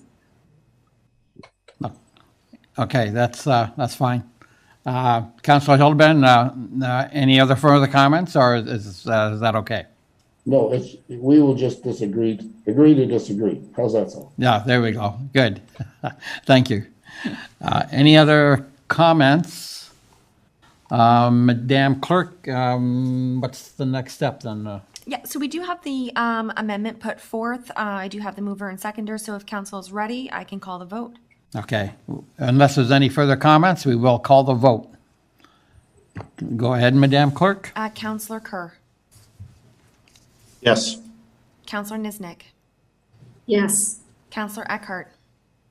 Yes. Councillor Hildebrandt. Yes. Councillor Olson. No. Councillor Wink. Yes. Mayor Junkin. Yes. Thank you, Mr. Mayor. That does carry. You may continue with your debate on the report. Any other questions, comments on this report? And I see Councillor Olson's hand. Yes, yes, through you, Mr. Mayor. I'm wondering in this committee structure where climate change enters into the affairs of the town, because that's certainly going to be on every agenda. I can think of several other things, and I'm wondering where climate change fits through the clerk or the CAO, where that happens. Mr. CAO, please. Well, as we sit here today, climate change is not part of the town's strategic plan. That's the short answer. The good news is this council is going to have a chance to create a new strategic plan inside of 2 months, or about 2 months, more or less 2 months today, actually. And so it is not an area, and has not been an area of strategic focus. And I think one could hypothesize that may well be, and possibly should have been, an area of strategic emphasis. But the answer to you this evening with respect to this report is the report was only addressing existing committees. It was attempting to reconceptualize how we approach committees. It is an attempt to sort of rationalize the number of committees. And there was only one type of committee that became an election issue, to the extent that the rest of the staff and I could peruse those, and that was the Agricultural Advisory. So there's absolutely universes, multiple municipalities do have committees that are either environmentally themed or climate change themed, or in some cases both. and separate. They don't have to be combined. One can have a general day-to-day sort of environmental focus and look at the big picture and the strategic threat, the existential threat that is climate change. To answer your question, that neither of those are addressed in this report. I further note council is in control of all we do, and as always, strategic direction starts and ends with council. So this document, this report is silent on that. There was not a climate change committee in the last 4 years. There may well be coming forward. I certainly sense a lot of interest, which is certainly a welcome thing. But the purpose of this report was to rationalize existing committees and reconceptualize how we approach them with different degrees of support and rules, with the idea of addressing complaints we had received from a number of our volunteers who didn't want the level of formality, so hence working groups, to find a different way to provide less support so that we could maybe have some of those groups continue, as it looks like we'll do with the utility sustainability. I hope that answers your question. If not, I'm happy to comment further. So before I go back to Councillor Olson, and so what Mr. CEO is saying, without getting into long, involved discussions, is that perhaps instead of doing the climate change today, that we can wait until we do the strategic plan, see how many resources this council is willing to or can, and not only are we willing, but are we able to spend on climate change initiatives. And by going by that, then perhaps we'll know what kind of a council or what kind of committee we will need to form to advise us on these initiatives as they appear in the strategic plan. Is that basically, Mr. CAO, the word? It is. The only other thing I left unsaid was I can almost guarantee that a climate change group will end up talking about things that utility sustainability working group is going to address, and we've just approved one. Albeit at the CEO's discretion to call. So we waited 2 months.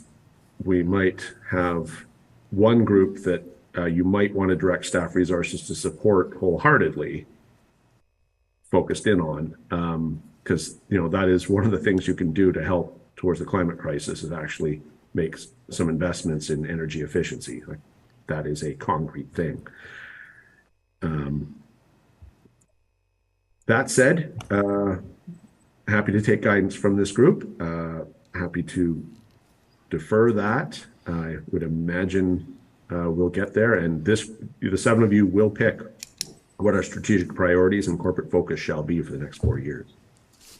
Thank you, Mr. CEO. Councillor Olson, I believe you have the floor. Yes, thank you, Mr. Mayor. A sad legacy that this is not on the strategic plans of the town at this point. This has got to be on the agenda for every single community. But that said, I guess we'll wait till the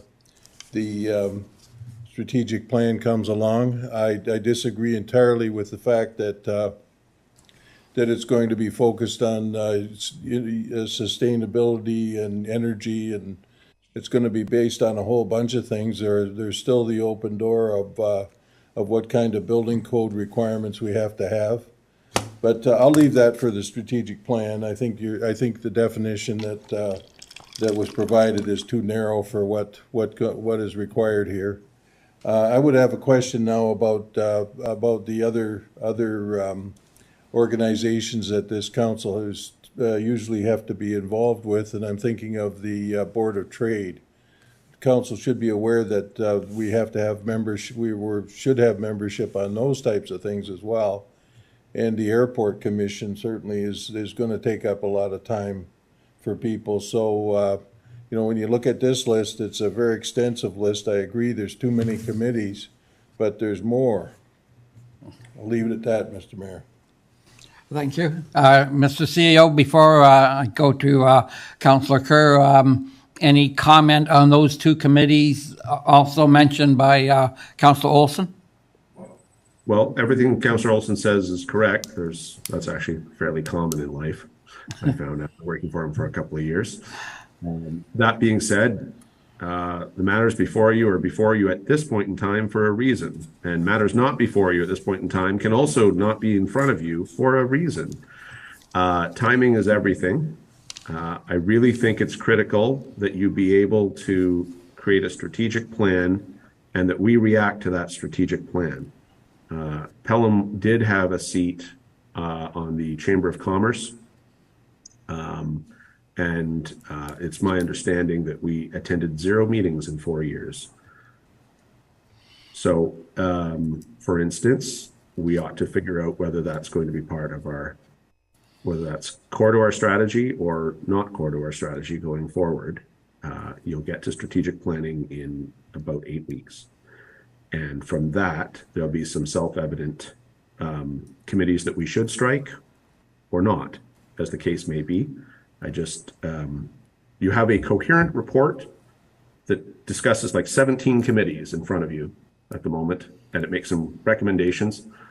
And when those recommendations are made, we have a finite capacity to have committees. We already had a very large number, and Councillor Olson is absolutely correct. There are a couple of things that aren't there. There's also a regional waste committee that we don't control that's not there this evening because we don't control the timeline on that. There are a couple other boards and bodies we don't have that aren't in this report. It is not meant to be exhaustive. It is meant to deal with the items in the report, which is a lot of them.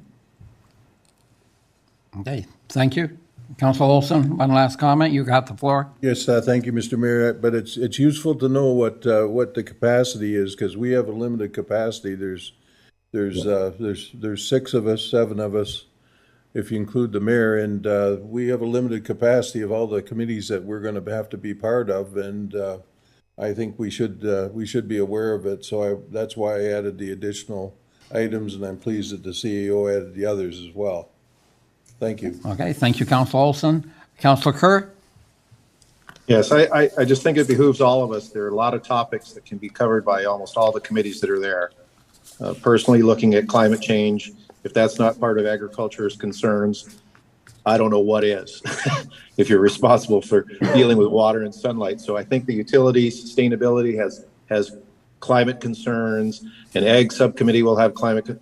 We have a lot of committees, and each one of them, I think, are going to start to overlap into these topic areas. But I go back to, yes, the strategic plan outlines a lot of things. We have to deal with that. At this point in time, we're dealing with what we have in front of us today. And I think that we've kind of flogged this horse long enough. Thank you. Madam Clerk, where are we headed? We're going to call a vote. Through you, Mr. Mayor, if there's no other amendments on the floor, then we could vote for the main motion as amended, if that is what council wishes to do. Excellent. So without further discussion, we will now vote on the main motion as amended, and perhaps, Madam Clerk, if you could read that for us. Certainly. The main motion as amended is, be it resolved that council receive report 2022-0277 clerks 2022 to 2026 committee recommendation report for information, and that council for the town of Pelham confirm and establish the following committees, statutory committees being Committee of Adjustment, Joint Accessibility Advisory Committee, JAC, Lincoln Pelham Library Union Board, and Livestock Valuer and Pound Keeper. Advisory committees being Pelham Finance and Audit Committee, Pelham Senior Advisory Committee, Pelham Active Transportation Committee, and Pelham Cultural Advisory Committee, formerly known as the Pelham Arts Committee, and that council shall appoint a member of council to each advisory committee for a 2-year period, and that council direct the clerk to bring the matter of council appointments back to council in January 2025 to appoint a member of council to each advisory committee for a subsequent 2-year period, and that council direct staff to create and establish working groups as the lead director and chief administrative officer deem appropriate, and that council direct staff to seek applications from interested citizens for committees referenced above for appointment in January 2023, with applications considered in closed session with appointments to occur in open session, and that council direct staff to present terms of reference for an agricultural advisory committee for council's consideration, and that council direct staff to establish a utility sustainability working group. To you, Mr. Mayor. Thank you, and I apologize for making you read that. That's okay. Okay, I just want to make sure everyone was clear exactly what we have on the table. If there isn't any other, I'll ask again, is there any further comments? If not, we will call the vote. Thank you. This motion is being put forth by Councillor Niznik, seconded by Councillor Eckhart, and the vote begins with Councillor Hildebrandt.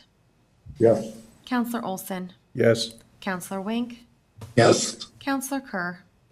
Yes. Councillor Niznik. Yes. Councillor Eckhart. Yes.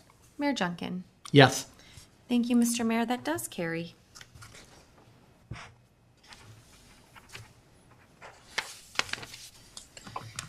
Thank you, Mr. Mayor. Your next item on the agenda is the procedural bylaw. I have a motion put forth by Councillor Wink, seconded by Councillor Olson.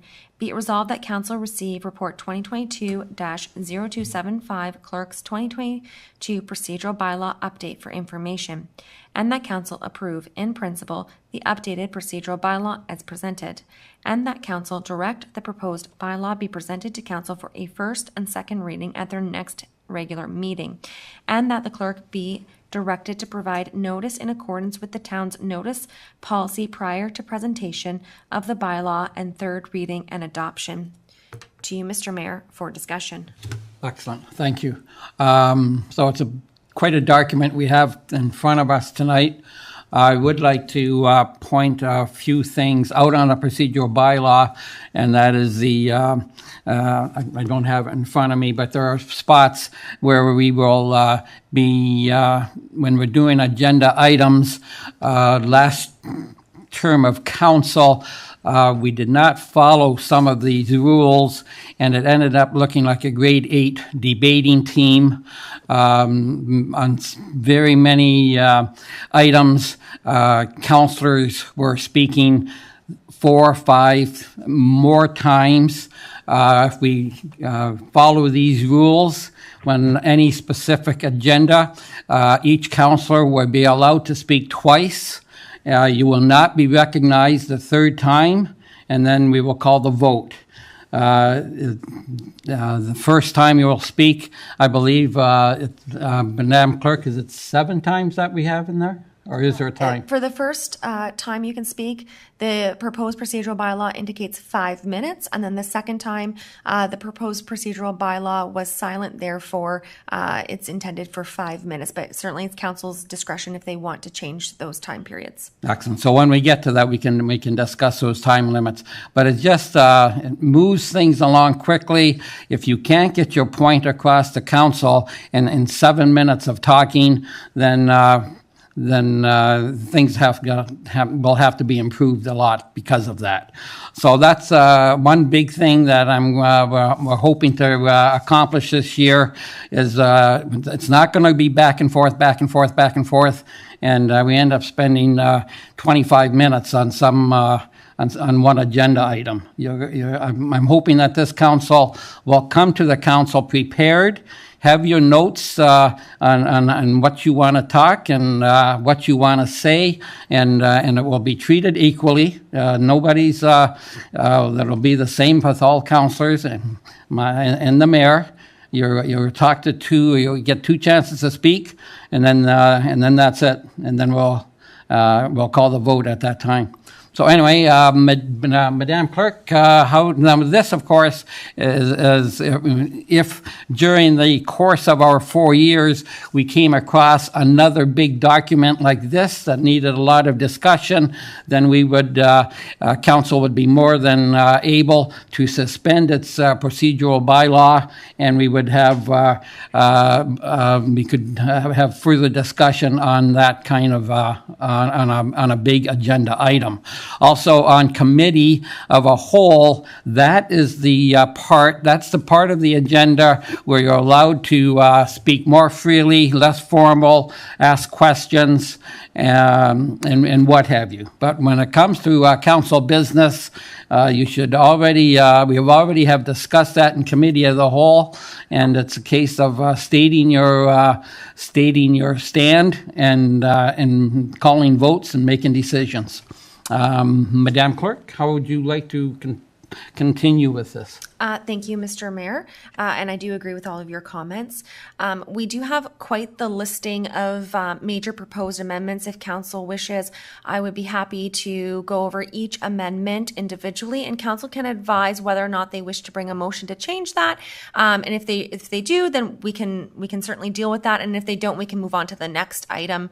Is that satisfactory to council? Councilor Kerr? Can I jump in, only being a newbie? Can I go for a point of personal privilege? Madam Clerk? Thank you. Certainly, that type of a ruling goes to the mayor if you wish to grant a recess. Pardon? Oh, I see. What, can I call a 5-minute recess? Yes. So what we're going to do, we're going to call a 5-minute recess, and anybody else has a point of privilege to look after. They're more than they're more than able to do that. So 5 minutes, and then we're back at it. Thank you. Thank you. That was tactful.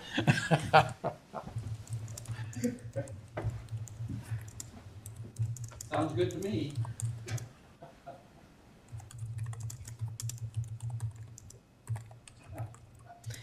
I shall use the facilities as well. Yeah? What are you eating over there, Holly? She's got everything. I'm gonna walk over and have a look. You got pickles over there and ice cream?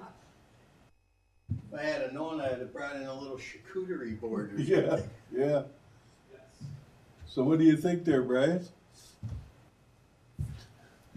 Huh? What do you think?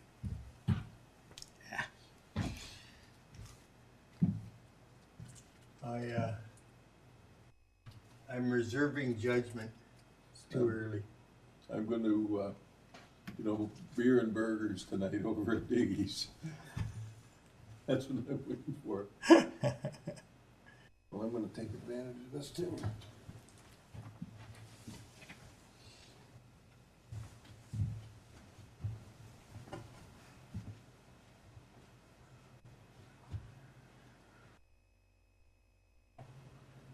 So far, so good. Oh, yeah. It's actually a lot of major decision points. Yeah.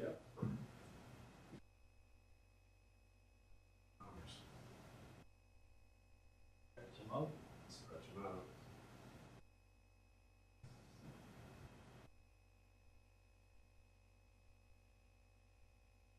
Who sits here, somebody doing presentations?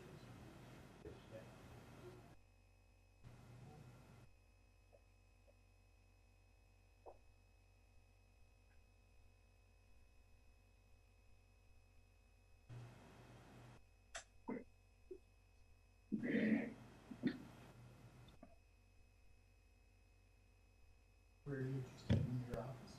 Yes. The other side of it.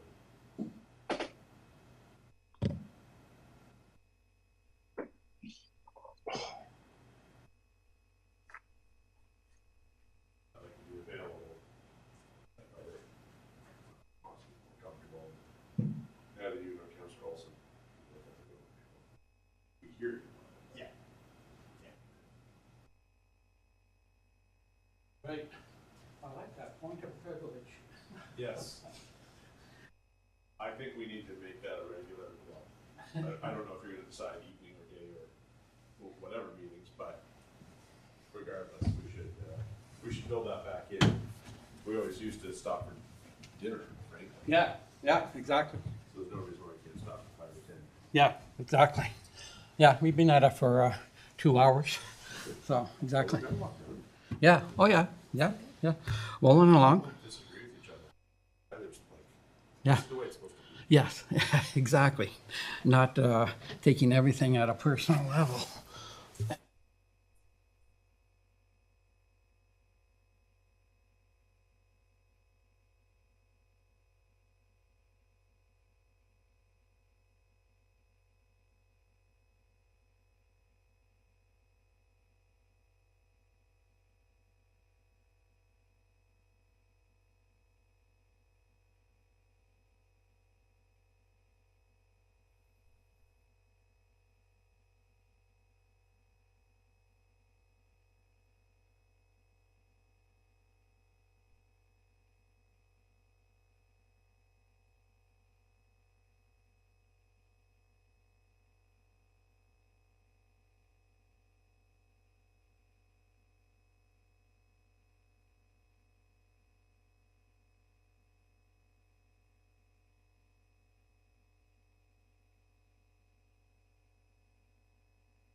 Okay, Counselor, I believe everyone is back.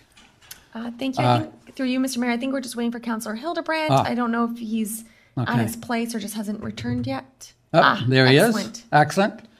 And that's got everyone back. Through Okay. you, Mr. Mayor, yes, that is correct. So if it's okay, we'll reconvene back in session. Excellent. To you, Mr. Mayor, if it's okay, would you like me to go through the list individually? Okay. Councillor Hildebrand, you have an objection to the clerk's method? Councillor Hildebrand, you're muted. Just one slight amendment. The amendment I'd like to make is when we're dealing with the length of council meetings, it's determined by the number of pages we have, delegations, and method of voting. So if we could consider all three of those at one time, I think they're all subject related or topic related. And I think a wholesome discussion on all three items will determine how the vote's going to go on each one of those items. Thank you. Through you, Mr. Mayor, I don't have an objection. I do have a listing here based on the report, etc. Councillor, if you just want to, when we get to that particular point, you can just remind us of your point, and I can find the relevant amendment if that's okay. That's fine. Okay, Mr. Mayor. Okay. Any other comments on the clerk's method? Then we will go line by line, and if there's no objections, we will continue on to the next item. Madam Clerk? Thank you. So the first amendment, major amendment on this procedural bylaw was changing the meeting dates from Monday to Tuesday. Are there any amendments for the meeting date? Okay, thank you. Any discussion on this item? Councillor Olson? Is this where I suggest, am I in this the right spot now? Madam Clerk? Yes, Councillor Olson. Yes, we'll deal with the date firstly, and then secondly, we can deal with the time if that's okay with you. So the date being Monday, Tuesday, Wednesday? Correct. Yes. Councillor Olson? Yes, I won't repeat myself. I'm indifferent to Monday, Tuesday, or Wednesday, and I would suggest 9 o'clock on Wednesday if that's a time that's available to everybody. Thank you. Okay. Councillor Nesnick? Yes, I would also prefer Wednesday to Tuesday or Monday. I wasn't sure if that will work for staff if they have other commitments on Wednesday, so I was unaware of their needs. So I can make Tuesday is fine, but then it will be a issue of time for myself. But Wednesday would be my preferred date. Okay, thank you. And would you, seeing as Councillor Olson brought forth the time, would you have a specific time that you would like to see meetings at? Wednesday would be, daytime is fine for me. Okay. So whatever works for the majority, I can make day So or morning night. or afternoon would work Yeah. with you? Okay, Perfect. thank you. Any other comments on the dates? Councillor Hildebrand? Great, Mr. Mayor. The members of council from last term will remember my objection to the Tuesday meetings. I'm president and board chairman for Registered Canadian Charity. My day out of town is Tuesday. So any meeting on Tuesday that would start before 6 o'clock would make life quite complicated for me. So therefore, I'm in full agreement to a Wednesday meeting any time of the day. Thank you. Okay, thank you for that, Councillor. Councillor Kerr? Yes, I'm in agreement with the others. Wednesday, I believe, could be a functional day, recognizing that strategically a leadership team has to meet, that we take that into account to help them operate efficiently as well, not only for ourselves. So I think avoiding the holiday Mondays, and ironically, if it was on Tuesdays, you'd still have staff not coming in on a holiday Monday, and you'd still have your Tuesday meeting. And one of the thoughts was that we would gain access to provide them at least an extra day of preparation should there need be. So I'm in agreement of going to a Wednesday. During the day is fine with me. I mean, we're a different council compared to others, and I'm open to morning or afternoon, whichever seems to work best for the town as a whole. Thank you. Who we got? Oh, Councillor Wink. Yeah, sorry to throw a monkey wrench into this, but I work from 12 till 6 every Wednesday. So 9 o'clock meeting still wouldn't work for me. Okay, thank you. No. Madam Clerk. Thank you. Right now, the amendment is that council directs staff to strike Tuesdays and insert Wednesdays as the date for regular council, and that council directs staff to strike 5:30 p.m. as a meeting time for regular meetings of council and insert 9 a.m. I only have a mover of Councillor Olson, so this has not been seconded. No.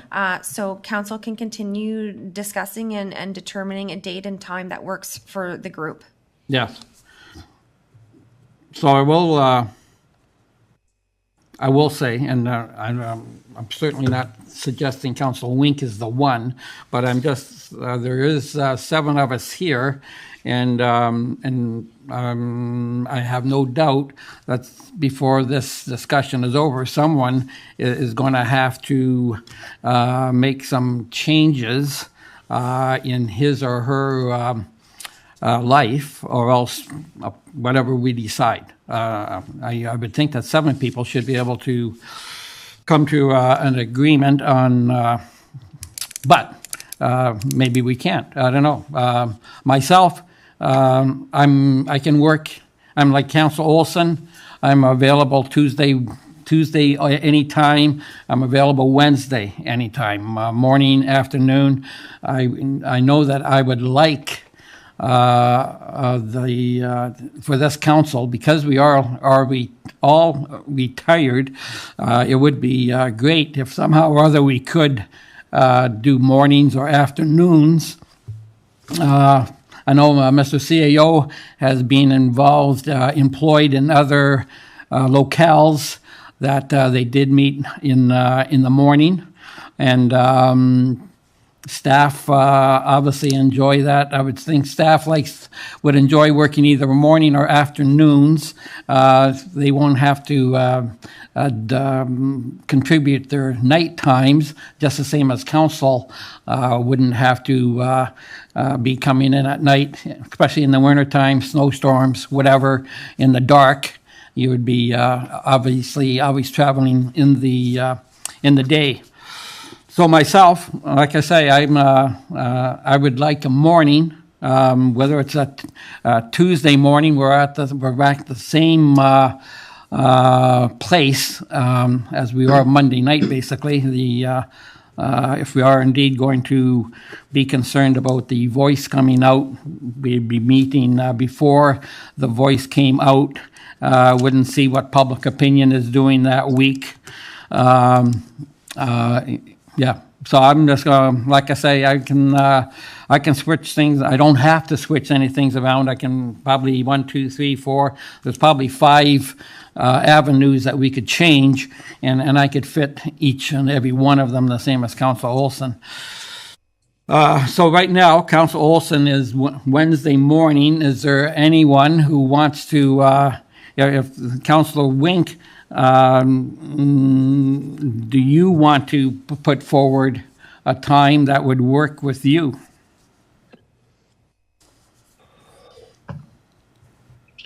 So I would prefer not Wednesday. Wednesday is probably the most important day of the golf course's schedule. It's men's night.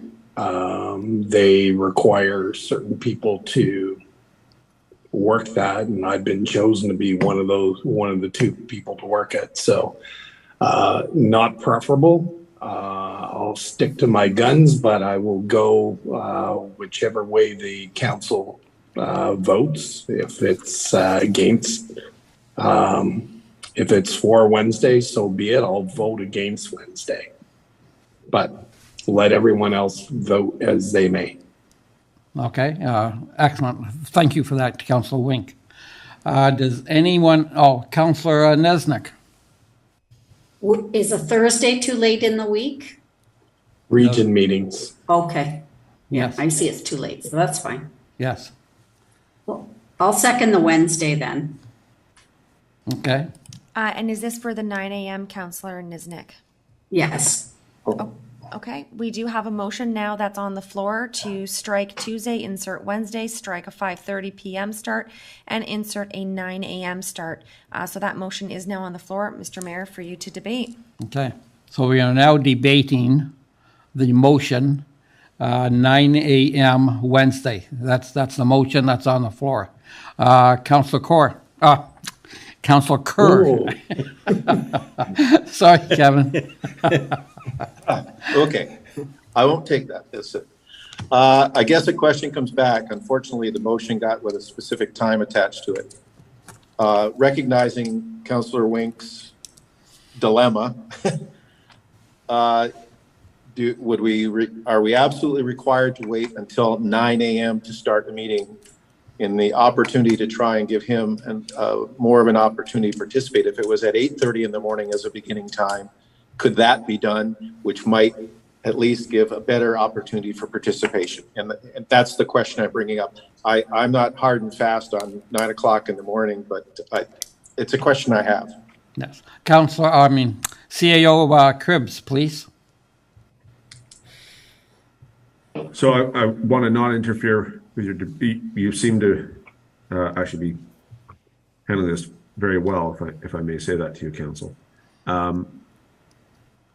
While 9 a.m. is a very civilized start time, I suspect so that you understand, daytime meetings offer the advantage of some amount of financial savings. We weren't able to reasonably quantify it for you, but just understand that while your senior leadership team and I have it in our compensation and employment packages that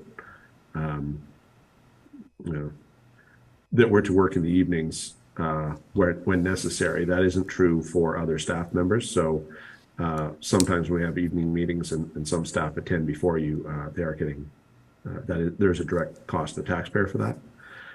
That being said, structurally, to the extent that it has an impact on staff, Tuesday night and Wednesday morning are about an even saw off.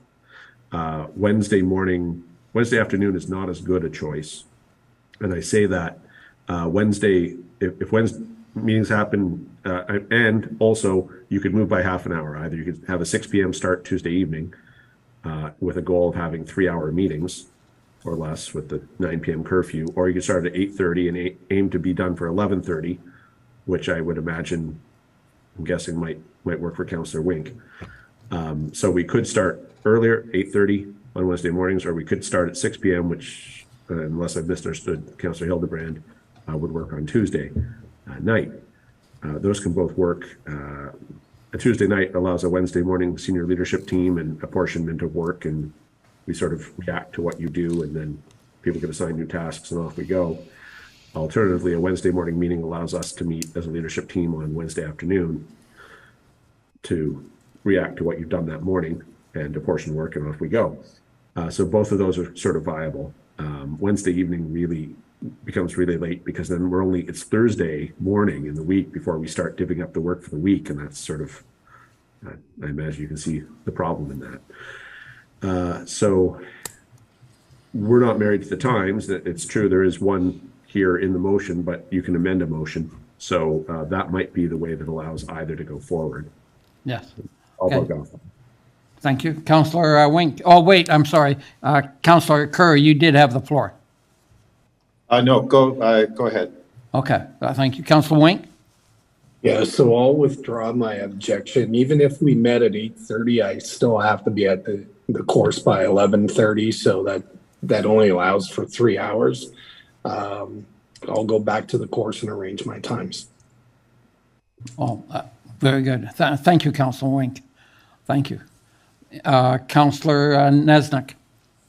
So I'm happy to amend the time from 9 a.m. to 8:30 a.m. if that's the will of the group. No problem on that. Councillor Wink, you're saying that that's not necessary on your end? Okay. No, just leave it at Wednesday at 9 o'clock. Okay. Okay, thank you. Councillor Hildebrand. Through you, Mr. Mayor. What is the public's position on this, the residency. I mean, obviously for me, Wednesday morning, anytime works the best. But like Councillor Wink said, I'm ruled by the majority, so wherever we end up is good for me. Thank you. Okay, thank you. To Madam Clerk. Thank you. To you, Mr. Mayor, just to answer or attempt to answer Councillor Hildebrandt's question with respect to the standing of the public. If council does pass this procedural bylaw as proposed, Mr. Cribbs and I would have the authority to amend the order of the agenda. And should we have any public members that wish to be delegates, and perhaps a certain time is best for them to join the meeting, we would be happy to arrange that and make sure that perhaps it's on their break, or that they can attend the meeting at that particular time. Additionally, the clerk staff have reviewed the last 4 years of council to determine how many delegates we have seen. As it turned out, over the past 4 years, on average, there have been 5 individuals that wish to come before council per year. Additionally, staff do have lots of meetings during the day with members of public that are interested in the activities of the town or ongoing items, and certainly they're able to meet in the day, and that also goes along with Committee of Adjustment, which meets in the day. All members of public have been able to attend those meetings without issues in the past. I don't know if Mr. CAO has any further comments on that? Mr. CAO? Just that for clarity, when Madam Clerk says 5, what she means is 5 residents who aren't being paid to come and speak to us. We have far more delegations than that, but those are professionals who are being compensated to speak to you, so we don't count them. They'll come whenever because they're being compensated to do so. And with the flexibility, the beautiful flexibility, we can make delegations timed items. So if people want to come and speak just before the start of their workday or on their lunch hour, either of those become possible, or we can simply make them timed items at 10 a.m., at 9:30 a.m. If the example is in the morning at 11:30 a.m. But conversely, we can do that in the evenings as well. But the point is, a timed item is something we have the technological capacity to do. So there's nothing stopping us, and it's far more customer friendly and resident friendly to be able to say, okay, well, this is what our meeting time is, but you tell us what actually works for you, and we'll book you in then, and we can just move our debate. You can suspend whatever we're talking about, hear a delegation, and carry on. So I expect to be able to offer a much higher level of service to residents and interested parties with that technology and with that capacity. I think that hits most of the concern. Before I go back to council, Mr. CAO, and I know Council Wink said leave it at 9, but I can't help but wonder if we can try to accommodate Council Wink as much as we can. If we did go back to 8:30 in the morning, is that is the difference between 8:30 or 9? Is that beneficial, problematic to staff either way? I think I'm understanding Councillor Wink's body language to indicate that both are essentially problems for him, and so will require change to the other component of his life. If it makes a difference to him, then we can make 8:30 work. 9 does allow sort of people to arrive work at their normal time and a half hour to set up at the meeting room, or just to get everything ready and have the technology running smoothly, etc. So if it makes no difference, then I know our corporate preference would be 9 a.m. But if it does make a difference, and we're all trying to negotiate and give some part of the loaf to each other, then certainly 8:30 is much better than Wednesday night. Okay, Councilor Wink, back to you. I would recommend 9 o'clock. Okay. Because 8:30 wouldn't make a difference for me, so make it 9 o'clock, and I'll arrange my schedule. Okay, thank you, Councillor. Councillor Kerr? Just a quick question about delegations. Are there time limits on delegations? And if so, what are they, so that when we really think about this in terms of the potential, I know there's a question relative to the potential number of delegations within this as well, but we're not looking at a tremendously long time frame for delegations. Mr. CAO? Oh, I'm sorry. Madam Clerk?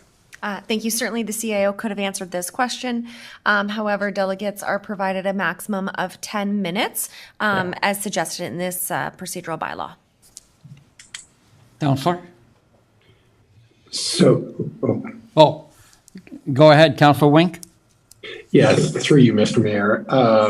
So with the delegations, yes, they are limited to 10 minutes, but then there's a question and answer period. And generally, we've never been limited to the question and answer period, particularly if it's for someone from the region, they get 20 minutes.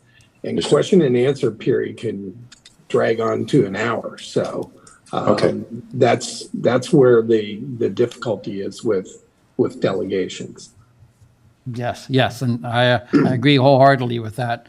Mr. CAO, when him and I and the clerk were talking, if we are indeed going to stay at 4 at the top limit, and over the course of the last 4 years, there is very few times where we had the four, but we could, if we wanted to leave the 4, we could take the delegation time down from 10 minutes down to 7 minutes, which means if you have 4 people presenting, or 4 groups presenting that night, you do you save 10 minutes basically, not quite 10, but it does.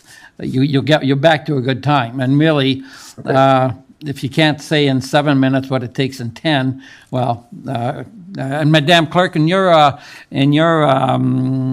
researching this, I believe you told me that there's lots of other municipalities that are either at 5 or 7 minutes. Do I remember that correctly? Yes, through you, Mr. Mayor, you do remember that correctly. I remember seeing 5 minutes actually quite frequently. The Clerk's Department stuck with 10 minutes just because that's what historically Pelham has done, but it is open to council to make that decision, and certainly you can limit it to whatever you like. Yes, thank you. So that is an option, that if we go to four delegations, we could go all the way down to 5 minutes.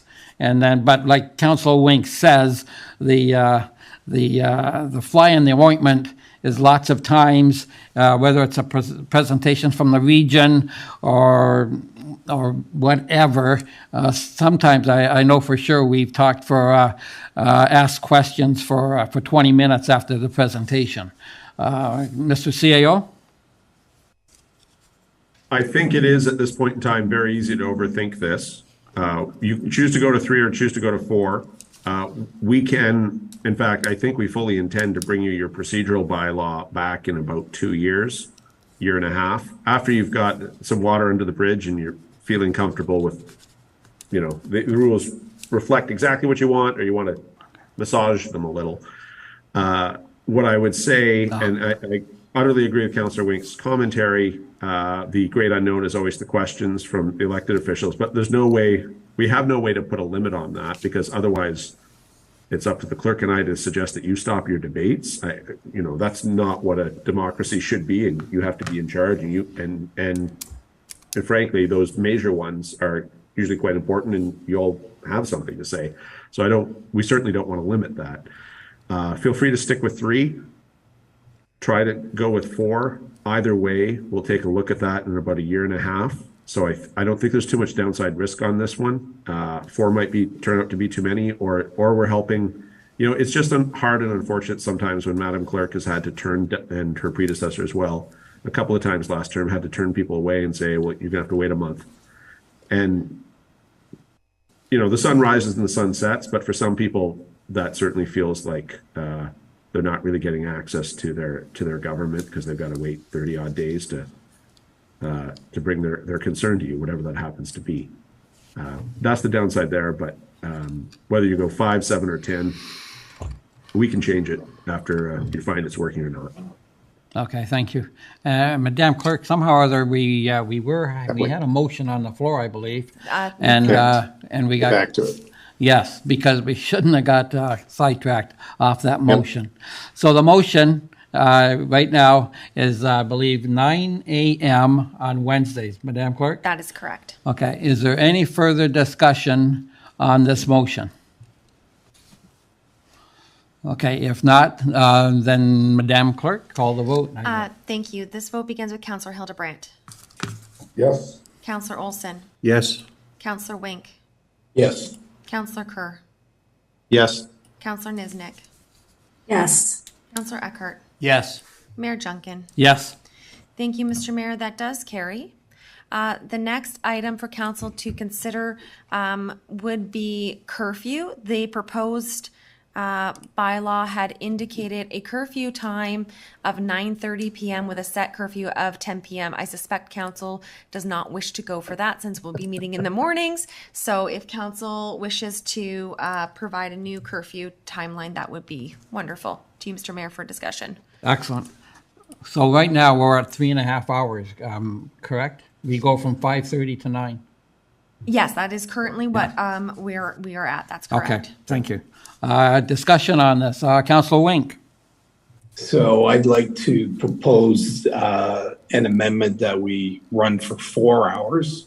Currently, we're at 3.5. Run for 4 with the ability to go for another half hour after that, but that half hour then would be a dead stop. Okay, thank you. Do me, the seconder? Yes, so I am hearing that it's striking the 9:30 p.m. For a 4-hour meeting, which would bring us to 1 p.m. with the ability to waive curfew one time for 30 minutes, and that's a firm 30 minutes. And that's from Councillor Wink, and yes, I would need a seconder. Okay, is there a seconder for that? I see Councilor Olson. Yeah, he's seconding. Debate. So the motion's on the floor, and is there a question or debate on the motion? Councilor Hildebrandt. Through you, Mr. Mayor. From past experience, I don't think there ever will be a dead stop available because you get to a certain point in a discussion and a decision has to be made, and I don't know how a dead stop works. So no matter what we consider, you know, if we're minutes away or 5 minutes away from making a decision, it's not going to be a dead stop. So I will never support a dead stop. Okay, thank you. I know what Councilor Wink is going through, referencing, I guess. The last time council, with 3.5 hours, we had 9 minutes, and then we went to 9:30, and then all of a sudden we had another 5 or 10 minutes to go, and we had a dead stop at 9:30, and council would not go any further. So by going to 4 hours, and then with an additional half hour after that, that is going to pick up 99.9% of our meetings because, quite frankly, the number of meetings that go to 4 hours are going to be relatively few and far between. I believe, correct, Councilor Wink, that's basically what you're after? In all honesty, so I'm looking at the amendment, and this is staff's recommendation to go 4 hours with an extra half an hour, and I was fine with that. But I'm always the one to put up my hand and say extend curfew until we get this done. I hate deferring stuff. So if we don't include that dead stop in there, that there's an ability, and we all agree around this horseshoe that we'll work to getting the job done. I'm fully fine with that. Great. Thank you for that, Councilor Wink. Councilor Kerr? I concur with Councilor Wink. I think it's appropriate that we would all understand that it would be work to the end of the topic at hand at that time, such that there weren't additional items that would go above and beyond. I mean, we have to recognize at some point things have to come to a close if something's ongoing and can be resolved at that point, but such that there wouldn't be anything new or addition. Am I incorrect in that reading of what you mean by that, Councilor Wink? Well, we would debate just a little bit of history. We would debate a certain item, and then there was still, and we'd be at curfew. We'd finish that item, but then council decided to stop. Yet there could be another really important item that had to be dealt with that day. And if it's time sensitive, we've got to deal with that time sensitive item. Okay. Okay. Or do we just leave it up to the flexibility of this council? Yes. Well, like I say, myself, with a 4-hour limit and an extra half hour after that, I actually, as much as I like to sit down and get a job done, after 4.5 hours, I think everybody's going to be looking for relief anyway. So myself, I'm more than satisfied with Councilor Wink's amendment at 4 plus an extra half hour after that, at which point, if we go 4 hours and then we increase by half an hour, where in that half an hour, we can pick and choose what agenda items we want to tackle in the next half hour and get them done anyway. So if there was a time-sensitive article, agenda item that had to be looked at at the end of the 4 hours, we could ask the CAO what had to be done and the clerk, and then we could just go ahead and pick and choose until for the last half hour and get the big stuff done. Is that correct, Mr. CAO? That is correct, Your Worship. Okay, thank you. Excellent. Okay, so we do have this motion. I don't know. Did he get it seconded? Yes, Councillor Olson did second the motion. Okay, so we have the motions on the floor, 4 plus half hour. So we're debating that. Any other comments on that? We'll call the vote. I see no other comments, Madam Clerk. Thank you. Just for clarity, I'll read it back into the record. That council directs staff to strike a 9:30 p.m. curfew and insert a 1 p.m. curfew, being a 4-hour meeting curfew, with a provision stipulating the meeting cannot be extended past 30 minutes, being 1:30 p.m. To you, Mr. Mayor, for any other discussion. Okay, so that's the motion. And one last time, any other further discussions? Councillor Kerr? Yeah, I'm assuming if there's something time sensitive that we would be smart enough to move it up in the agenda earlier to avoid having to make a last minute decision. You would think so, yes. Any other comments? Not seeing any, Madam Clerk? Thank you. This vote begins with Councillor Olson, Yes. Councillor Wink, Yes. Councillor Kerr, Yes. Councillor Niznik, Yes. Councillor Eckhart, Yes. Councillor Hildebrandt, Yes. Mayor Junkin. Yes. Thank you, Mr. Mayor. That does carry.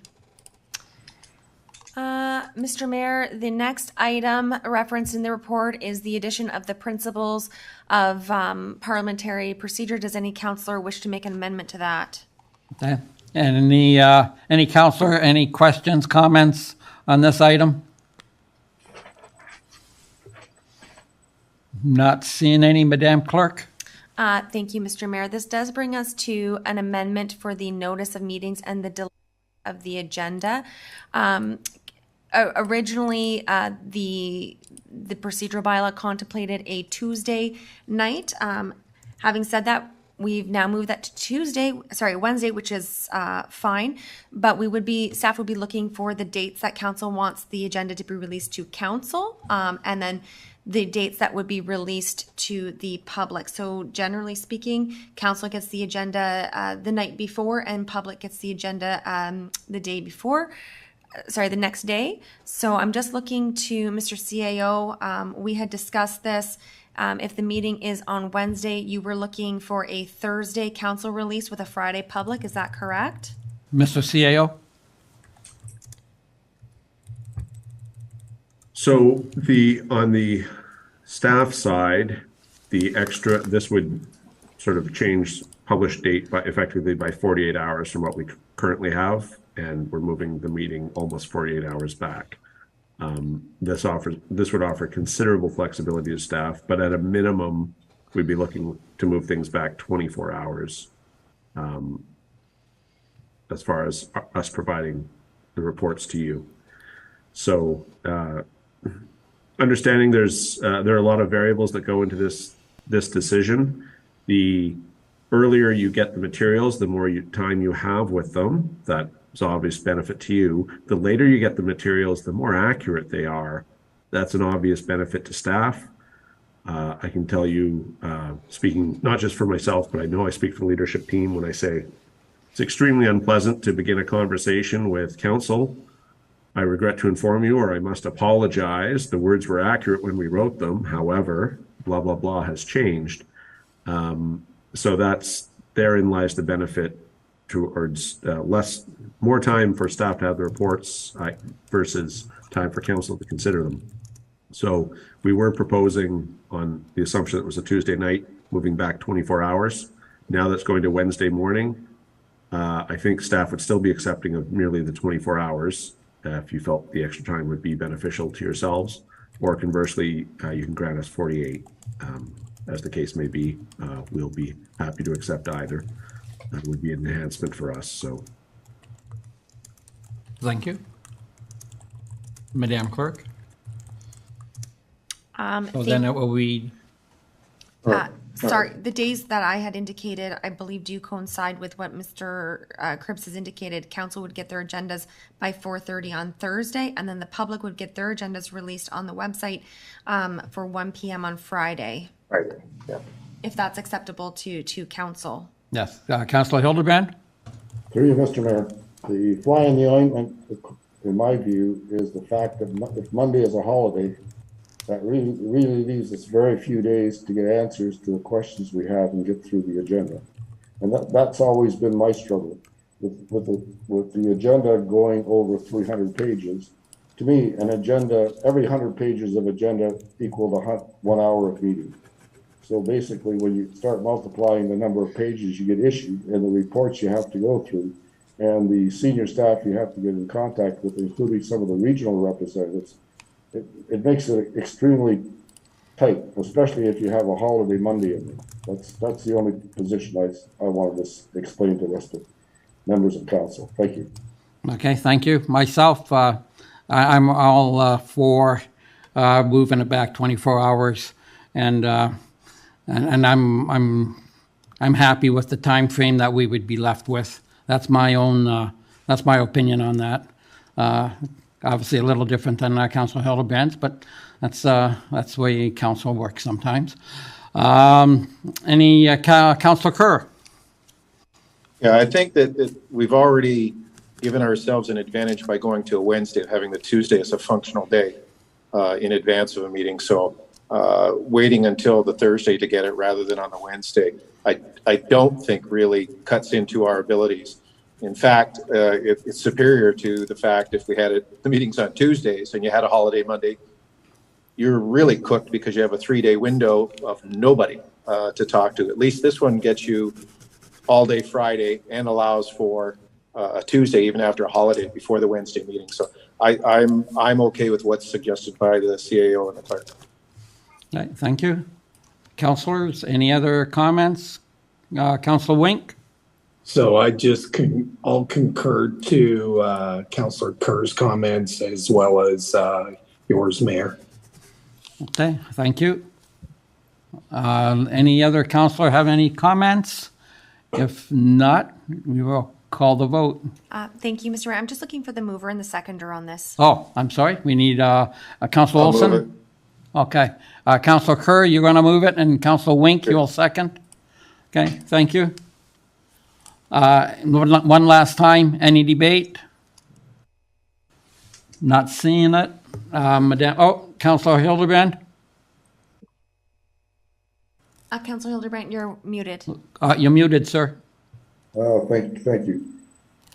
Through you, Mr. Mayor, would the clerk please read the motion so I understand what date and what time we're going to get the agenda on now? Oh, my apologies, Of course. yes. That council amend the council release day for council agendas being Thursday by 4:30 p.m. prior to the meeting, and release day for the public being Friday prior to the meeting by 1 p.m. Okay, thank you. Councillor, is that fine? Thank you. Thank you. Any other questions, comments? Not seeing any. Madam Clerk? Thank you. The vote begins with Councillor Wink. Yes. Councillor Kerr. Yes. Councillor Niznik. Yes. Counselor Eckhart, Yes. Counselor Hildebrandt, No. Counselor Olson, Yes. Mayor Junkin. Yes. Thank you, Mr. Mayor. That does carry. Mr. Mayor, the next item for discussion is the proposed amendment to change the structure of committee. Council may be aware that the previous or the current bylaw requires a committee meeting, committee of the whole, or policy and priorities after regular council meeting. This proposed procedural bylaw is recommending a committee in council structure. Is there any issue with this? Yep. Council, any comments, questions on the proposal here? Not seeing any, Madam Clerk? Thank you. The next one was an addition to allow the clerk jointly with the CAO to reorder agenda items. This means council would not have to necessarily amend the agenda. We would be able to put priority items, remove delegations, etc. Is there any issue with this? Yep. Any councillor have comments on this particular item? Not seeing any, Madam Clerk? Thank you. The next item on my list is the agenda page limit. This procedural bylaw recommends removing a page limit. Okay, thank you. Any comments, questions on this? Councillor Hildebrand? Through you, Mr. Mayor, my comment is this. As I mentioned before, the number of pages defines for me how long the meeting is going to go, as well as the number of delegations and how we vote on a motion. So all three of those items are tied together in my view. So if you have no page limit, then you're limited by the length of the meeting. So I think it gets very complicated. I mean, we've seen agenda limits at 900 pages, or well over 300. It's quite a reading assignment for anyone, even if you're an avid reader. And the issue I always found was specifically with the regional reports, they seem to put little things in those reports that are very important that we as councillors have to recognize. And that's where not having some kind of a limit on the agenda limit, I believe, has to be imposed. Thank you. Okay, thank you, Councillor. Again, Councillor Hildebrand and I will agree to disagree on this. The clerk has polled the other municipalities in the region, and we are the only, I want to repeat that, we are the only municipality that has limits to what staff can bring forward to us. Council has got to realize that it's a corporation that runs 24/7, and staff has got to have answers in a timely fashion. By limiting the number of pages, by limiting the number of items that staff can bring to this council, it hinders staff to have to, okay, this is a time-sensitive one in a month, so we have to change that around because we don't want to go over 300 pages. Like I say, it's notable that we are the only one in the region of 12 municipalities that has a page limit. And the region with a $1.2 billion budget, we're 25 million. The region is 1.2 billion, does not have page limits. They throw at us, they throw at council what has to be debated, what has to be decided. And if that meeting, there's a couple of times we went to midnight. You're guiding a corporation that needs your decisions to be made. So I've never have agreed with page limits, and I'm telling you the honest truth. If it's the will of council, I'd be nice to see this leave, whatever the decision of council is, of course. Council Olson. Yes, thank you. Through you, Mr. Mayor. Yes, I'm in favor of removing the limitations on the number of pages, and there's certain responsibilities we have to do research and read, and that's part of the job. And you know, if we don't have that, you know, if we're limited, we're missing out on things. We're missing out on things on a timely manner, and we don't ever really have a time to give adequate consideration to things. So I'd be pleased to make a motion to remove the limit on the number of pages.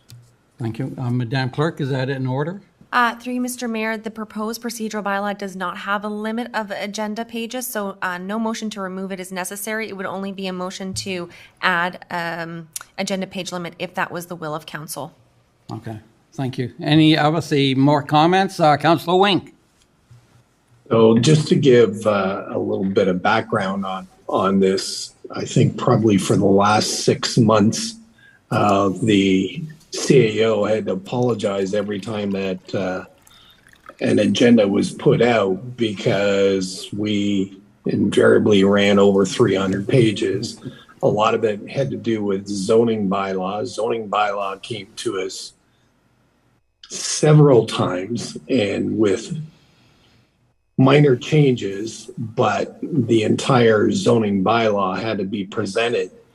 If we had stuck to the 300 pages, well, zoning bylaw was more than 300 pages. The official plan will probably be more than 300 pages.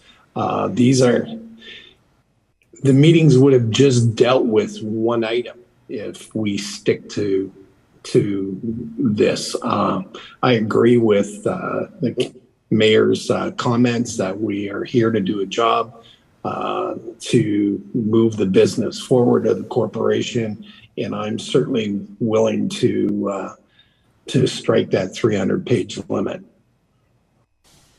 Thank you, Councillor. Any other comments? Not seen any. Madam Clerk? If no motion is being put forward, I will carry on to the next item. Okay. So just to be sure, so then that 300 limit disappears? Yes, the proposed procedural bylaw has no limit on the agenda pages, yes. Okay, thank you. Thank you. The next amendment is the addition of allowing an electronic and hybrid participation model. That would be for permanent. As council may know, currently this council is only entitled to have a hybrid or electronic meeting until the end of December of this year. The procedural bylaw presented to you is indicating that method could go forward permanently to council's choice. To you, Mr. Mayor, if there is any issues with that or any amendments. Thank you. Comments on this item in the procedural bylaw? Councillor Kerr. I'm all for it. Technology's moved us this far along. Council has functioned very well with the hybrid format. The allowance if a person is for traveling for some reason and not saying they're on vacation or whatever, but and allowing them still to participate and maintain quorum, I think improves the efficiency of the council and the corporation. Okay, thank you for those words, Councillor Kerr. Any other comments? Madam Clerk? Thank you. The next relates to disclosure of pecuniary interest. The amendment allows for if there was an item that a member of council disclosed a pecuniary interest in, it was, for example, in the consent agenda, no member would have to lift that item to be considered separately. Basically, that councillor would be able to vote on the consent agenda as a whole and not have to request a lifting. It's just really, it's a nice mechanism that I did see in other procedural bylaws. To you, Mr. Mayor, if anyone has an issue with this. Thank you, Madam Clerk. Any comments on this item? Not seeing any, Madam Clerk? Thank you, Mr. Mayor. The next is with respect to delegations. This procedural bylaw is recommending 4 delegations per meeting. Does council wish to make any amendments to this? Any amendments, Councillor Hildebrand? Through you, Mr. Mayor. I would recommend, based on past experience, that the delegation be limited to 5 minutes, or at least reducing it from 10. Obviously, there's special permissions given when the region or those type of consultants come in, but in the past, basically, from my experience, 3 delegates ended up being a 1-hour meeting. That's about, on average, where it ended up. You get to 4, we're going to be an hour and 20 minutes meeting at least. So, and those are valuable minutes. Now, if we can restructure when those people come in to later in the agenda or something, because I believe that the most important minutes in the agenda are at the beginning, and that's where we're seeing all the residents in the past coming in. So we're spending an hour, hour and a half with delegations at the prime minutes of the agenda. Those are my comments. Yes, thank you for that, Councillor. And I know a couple of nights, by the time we got done the delegates, you looked at the clock and we had an hour and 40 minutes into the council meeting, and we just finished up the delegates. I know I was shocked when the CEO and the clerk had the 4 on there. They did explain that the number of times that we did have 4 was relatively small, and if we do want to be transparent and accessible to the residents, then I can see where if we limit it to 3, no one likes the thought of having to tell a resident, well, sorry, you can address council, but instead of doing it in February, you're going to have to wait, whether it be 2 weeks or another month. So there is that part of it. I'm not too sure if the 10 minutes isn't the long thing. Maybe that's what we should be looking at, and either taking that down by half and make people talk faster, or go that way. I guess if I had to do it, I would say stay with 4, but let's cut them down to, if other municipalities are running at 5, then I have no trouble going back to 5 minutes. And if it isn't interesting, or if the person has something that grabs council's interest, we will more than make up for those 5 minutes by the questions we will ask to get to the bottom of his presentation. So anyway, that's my thoughts. Thank you, Councillor Hildebrand. Councillor Nisnik. Yes, I am through you, Mayor.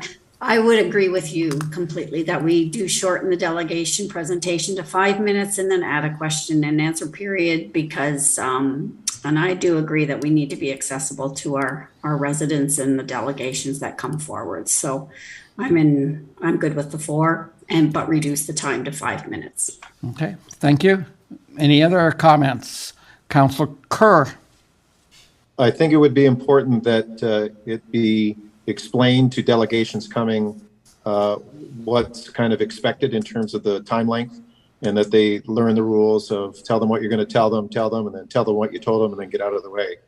I mean, we've all been in very long-winded situations of presentations, but some groups may not be quite familiar with that. So if there's a way to encourage them to learn that, would be useful. Yes. Mr. CEO, any comments on that? I think I've mastered long-winded, and I like the corner of the market.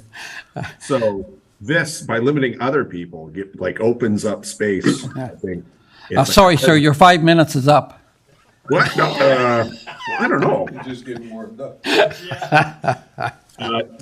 No, what you're suggesting would work. We wouldn't be the shortest period of time. It's done elsewhere in Niagara and Ontario. And to reiterate, if we try what seems to be, it looks like you're towards consensus. If it's not working for us, a year from now, we can change it. Yes. Year and a half, like that. Okay, thank you. Any other comments before we turn back to the Madame Clerk? No? Wayne? Okay, Madame Clerk? Thank you. So what I'm hearing is a motion that council directs staff to strike the maximum of 10-minute time limit for each delegate and insert maximum of 5-minute time limit for each delegate. If that is, I would be looking for a mover and a seconder. Okay, Mr. Councillor Eckert, your motion, you move the motion? Yes. And the seconder, please? Councillor Nesnick. Discussion on the motion. Not seeing any, Madame Clerk? Thank you. The vote begins with Councillor Kerr. Yes. Councillor Nisnik. Yes. Councillor Eckhart. Yes. Councillor Hildebrandt. Yes. Counselor Olson, Yes. Counselor Wink, Yes. Mayor Junkin. Yes. Thank you, Mr. Mayor. That carries.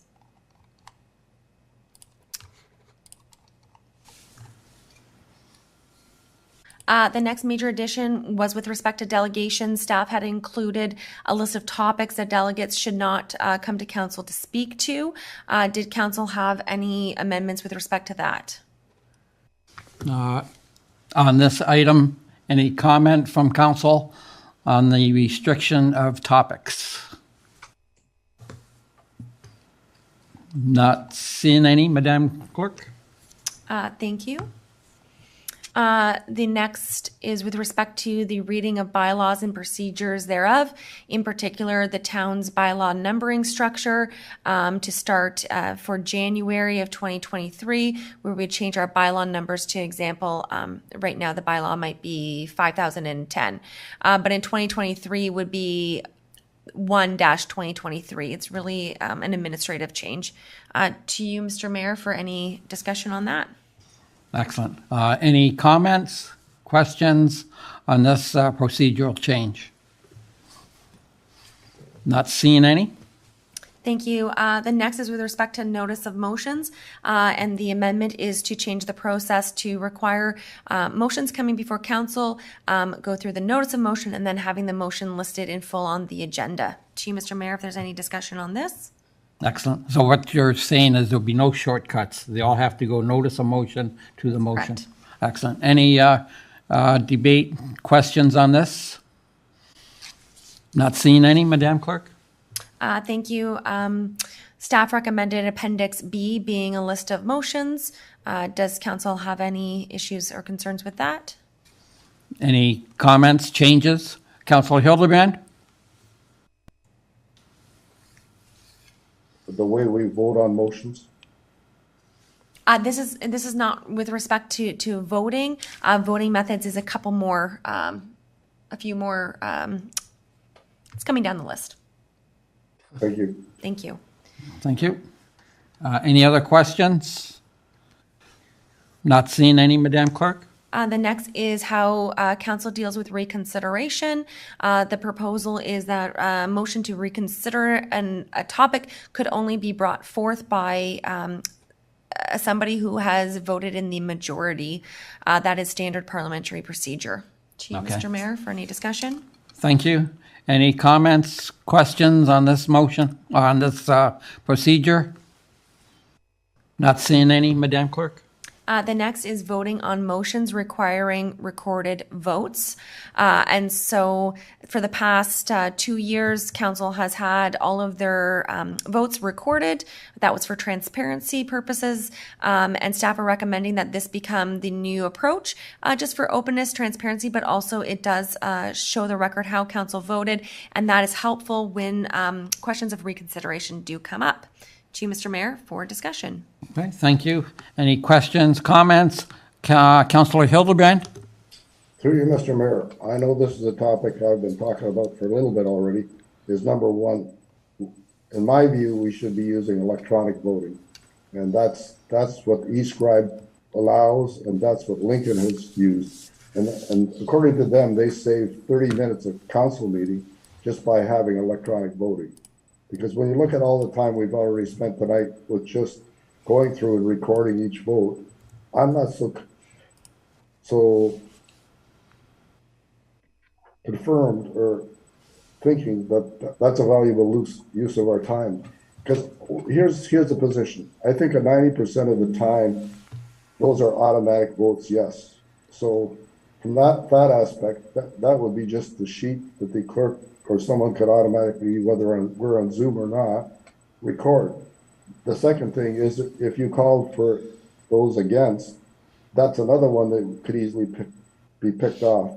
So I don't know why the present system wouldn't even work, and the voting could easily be tabulated by the clerk, even if, as the chair of the meeting, that person says these people objected. Because really, like I said, 90% of the time is an automatic raise the hand, everybody approves, and the vote is done.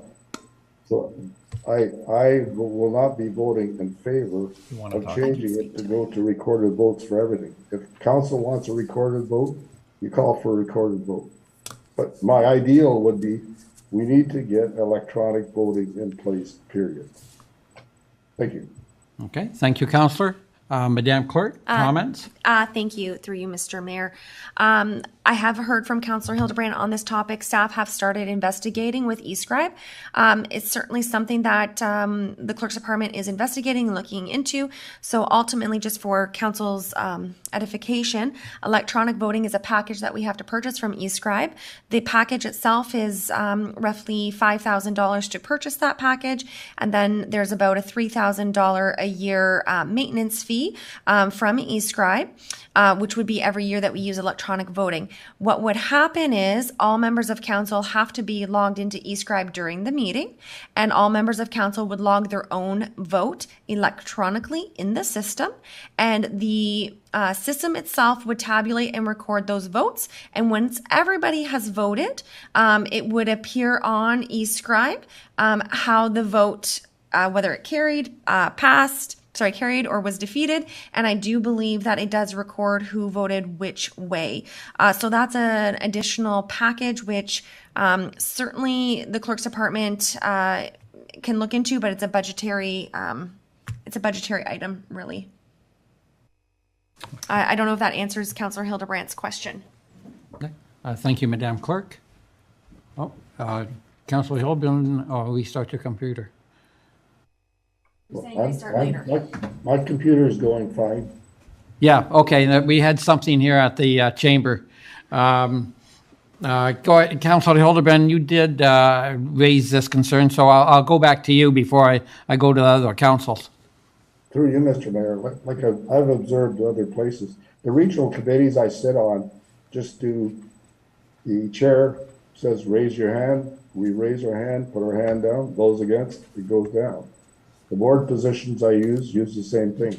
So, but at the region, you realize that you're voting electronically too. That's just the same thing. So to me, that's the answer. $8,000 expenditure is well worth it, in my view. Okay, thank you.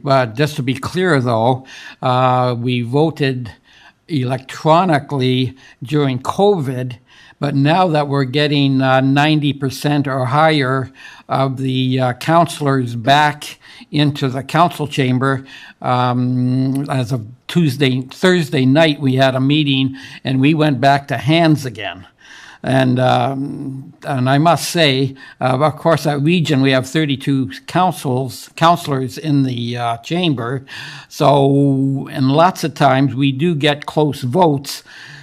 So you can imagine that when you're doing hands and you know you have to be accurate, it sometimes takes whatever. It seems like a long time, but whether it's 30 seconds or a minute, because she has to make sure whether it's 15 or 16 hands, whatever.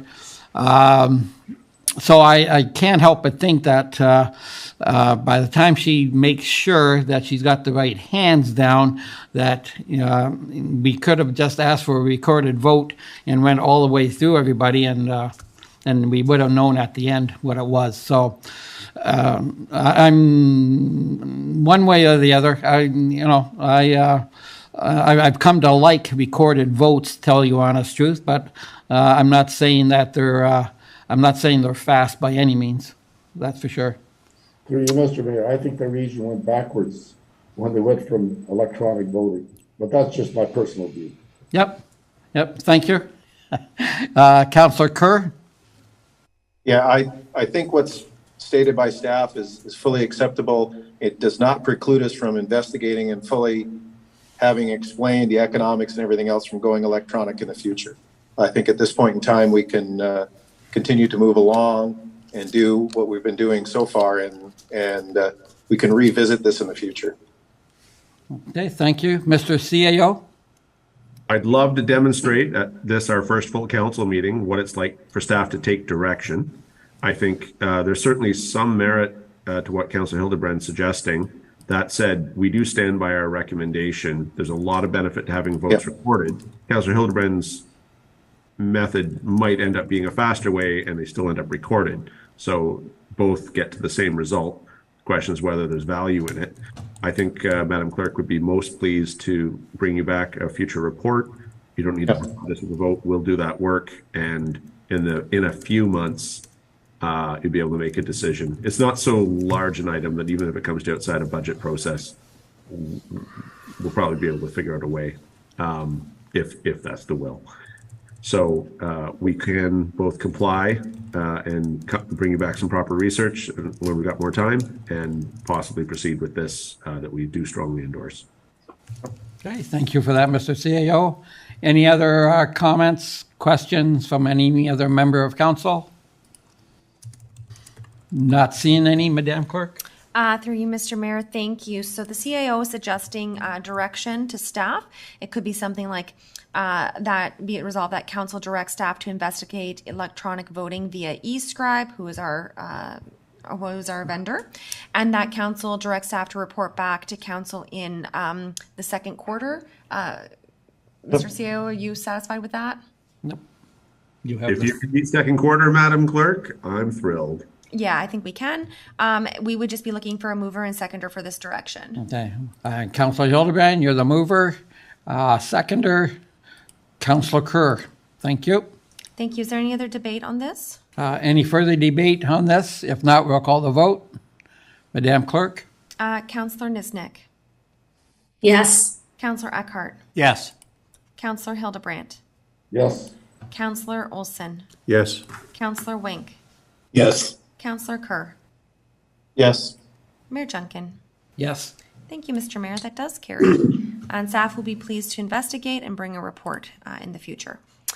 To you, Mr. Mayor, the next item is a section with respect to the conduct of the public gallery. Does council have any issues with this? I see. On the issue of the public gallery, any questions, comments? Not seeing any, Madam Clerk? The next would be an advisory committee appendix. Any questions or concerns on this? Any questions on the advisory committees? Appendix?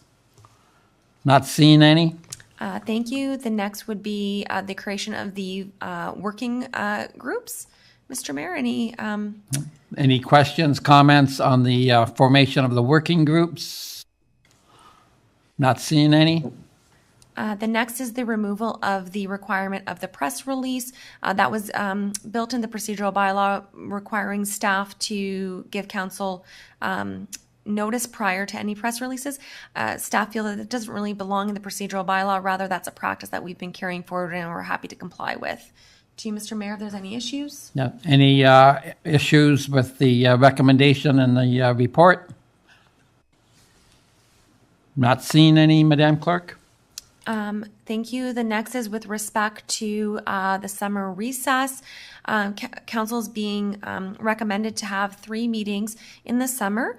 You would get your council calendar, and that's when you would know which the 3 meetings are during the summer, except for in your 4th cycle year, which would be a council election year, and then you'd only have 2 meetings. To you, Mr. Mayor, for any discussion on this. Yeah, thank you. I know that in past councils have tried to go a lengthy time during the summer without any meetings, and what happens is that when you do have a meeting, it's a doozy. So I'm very well in favor of the 3 meetings myself.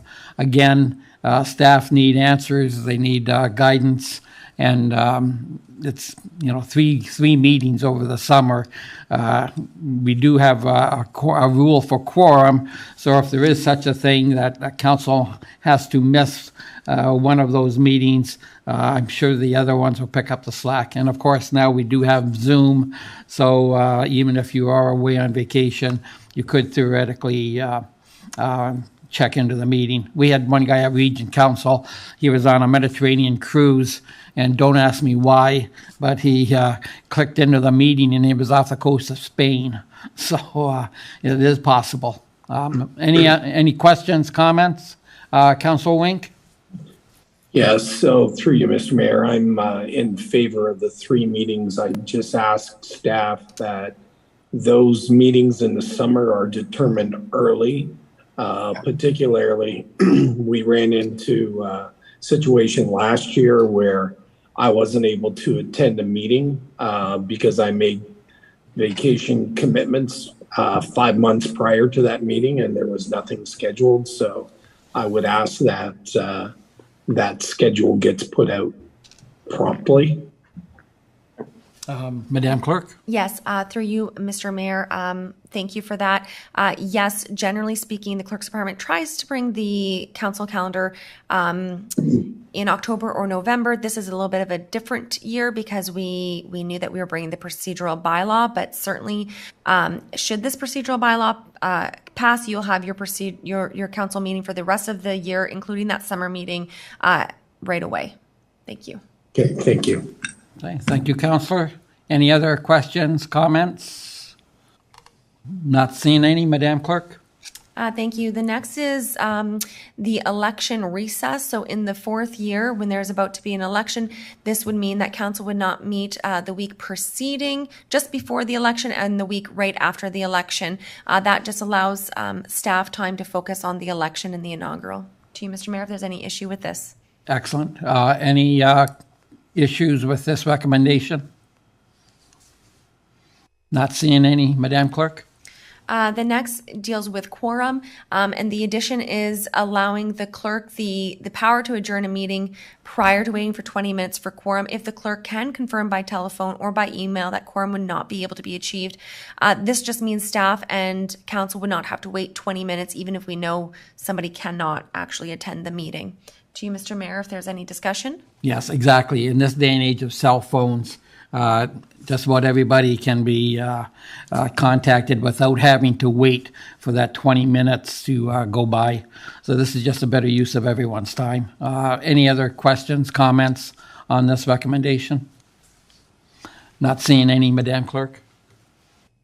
Then the next one is the creation of just the category of statutory committees. Any concerns from council on this? Any concerns on the statutory committees? Not seeing any, Madam Clerk. Thank you. This was not in the list, but council did briefly touch at the beginning about how long a councillor had time to speak. So if you're following the rules strictly, when we're in council, a councillor would be entitled to speak 2 times. The first time for 5 minutes, a second time, which is really intended to be a reply, which is also 5 minutes. I don't know if council wants to keep the 5 minutes and 5 minutes or change that to 5 minutes and 2 or 3 minutes or what, but now would be the time for council to debate that. Okay, thank you. Any debate on this procedure, council? Are you happy with the 5 and 5? Do you want to go down by 5 and 2?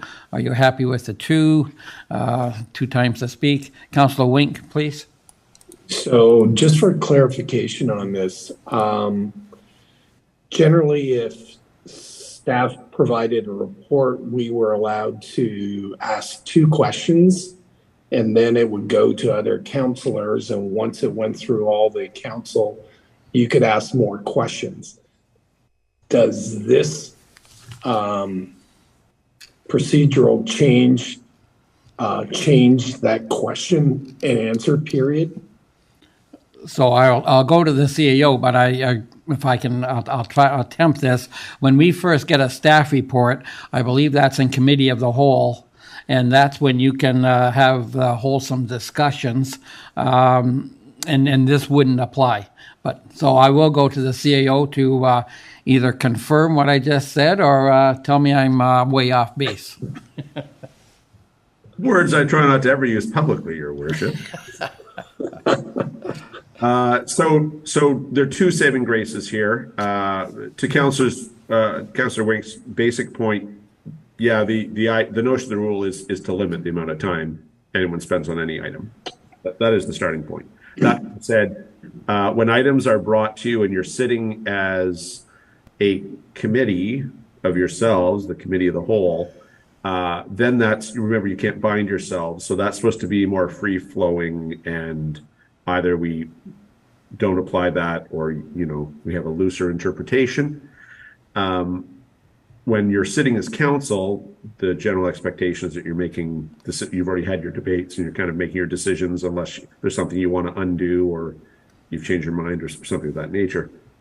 So for major items, we fully anticipate getting really good at just suspending our rules for the next item. So for instance, zoning bylaw, huge, 400-page document with a lot of content.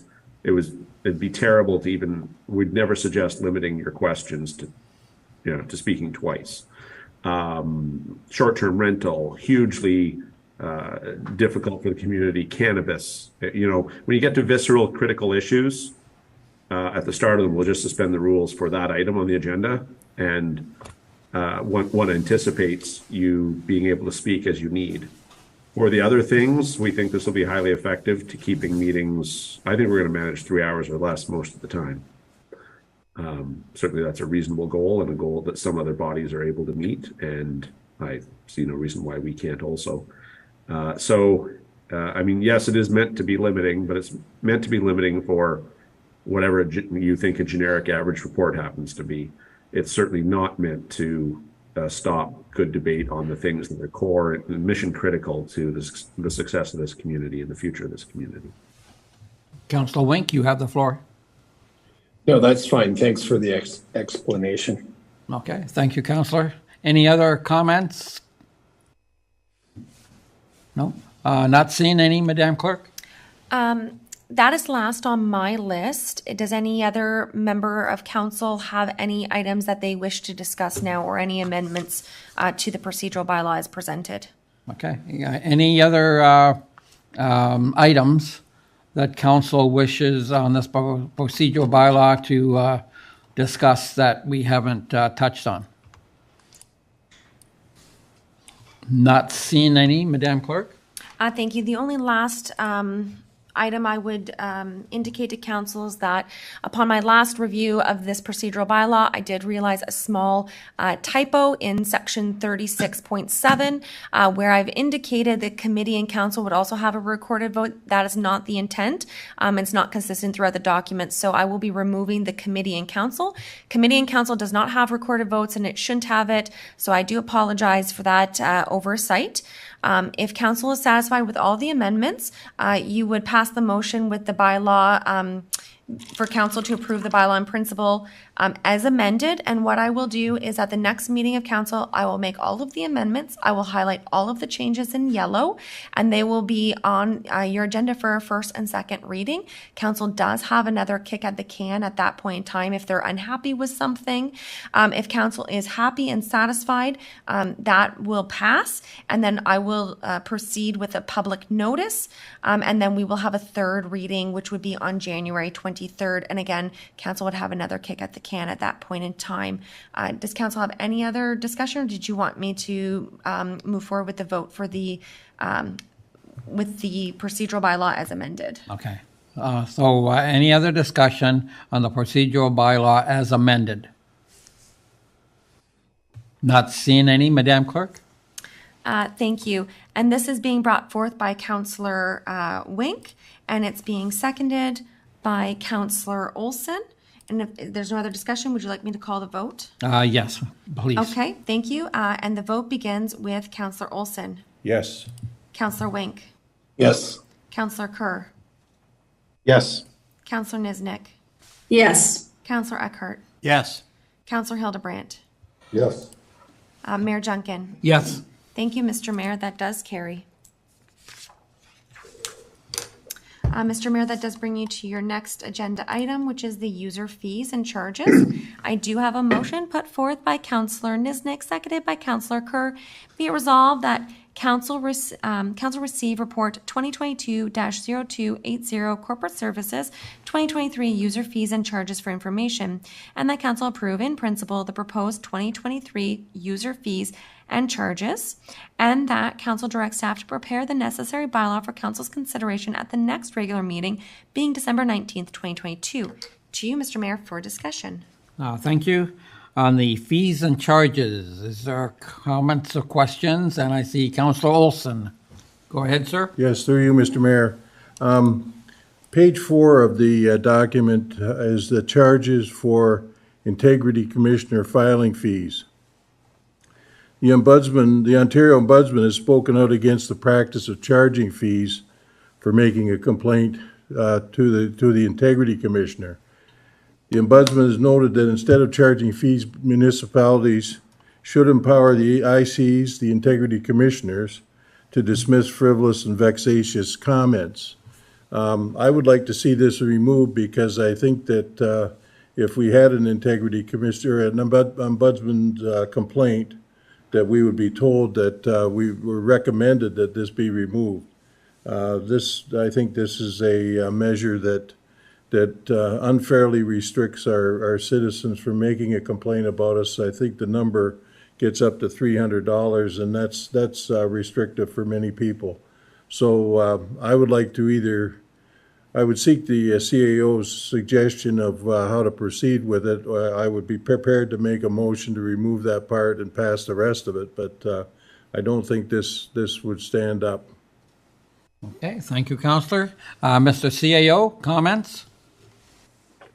So you're running into a couple of opposing forces here. Understand that the Municipal Act does require you to pass a fees and services bylaw. So if one of your Councillor Olson's suggestion, if you feel there's some merit to this, would be correct to remove this and pass the rest of it, but we need it in place for next year. Ergo, it's important that we address this tonight so that we can bring it back before the year is done on December 19th. So that's piece one.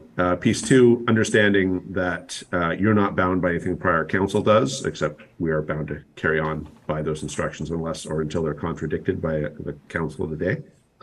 This was a major issue in the previous term of council, and I certainly don't want to divide you between those who were here and those who were not, but understand that through lived experience, staff wrote a report that had a lot of arguments for and against fees, and then had a range of fees, and it was an excellent debate, as I recall, and a lot of thought went into, not just on our end, but by the governing body, into where we should land with that.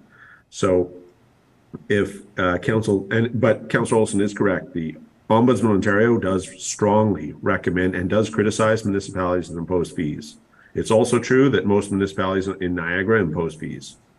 Both those things are true. I can't tell you there's a normative values-based decision here.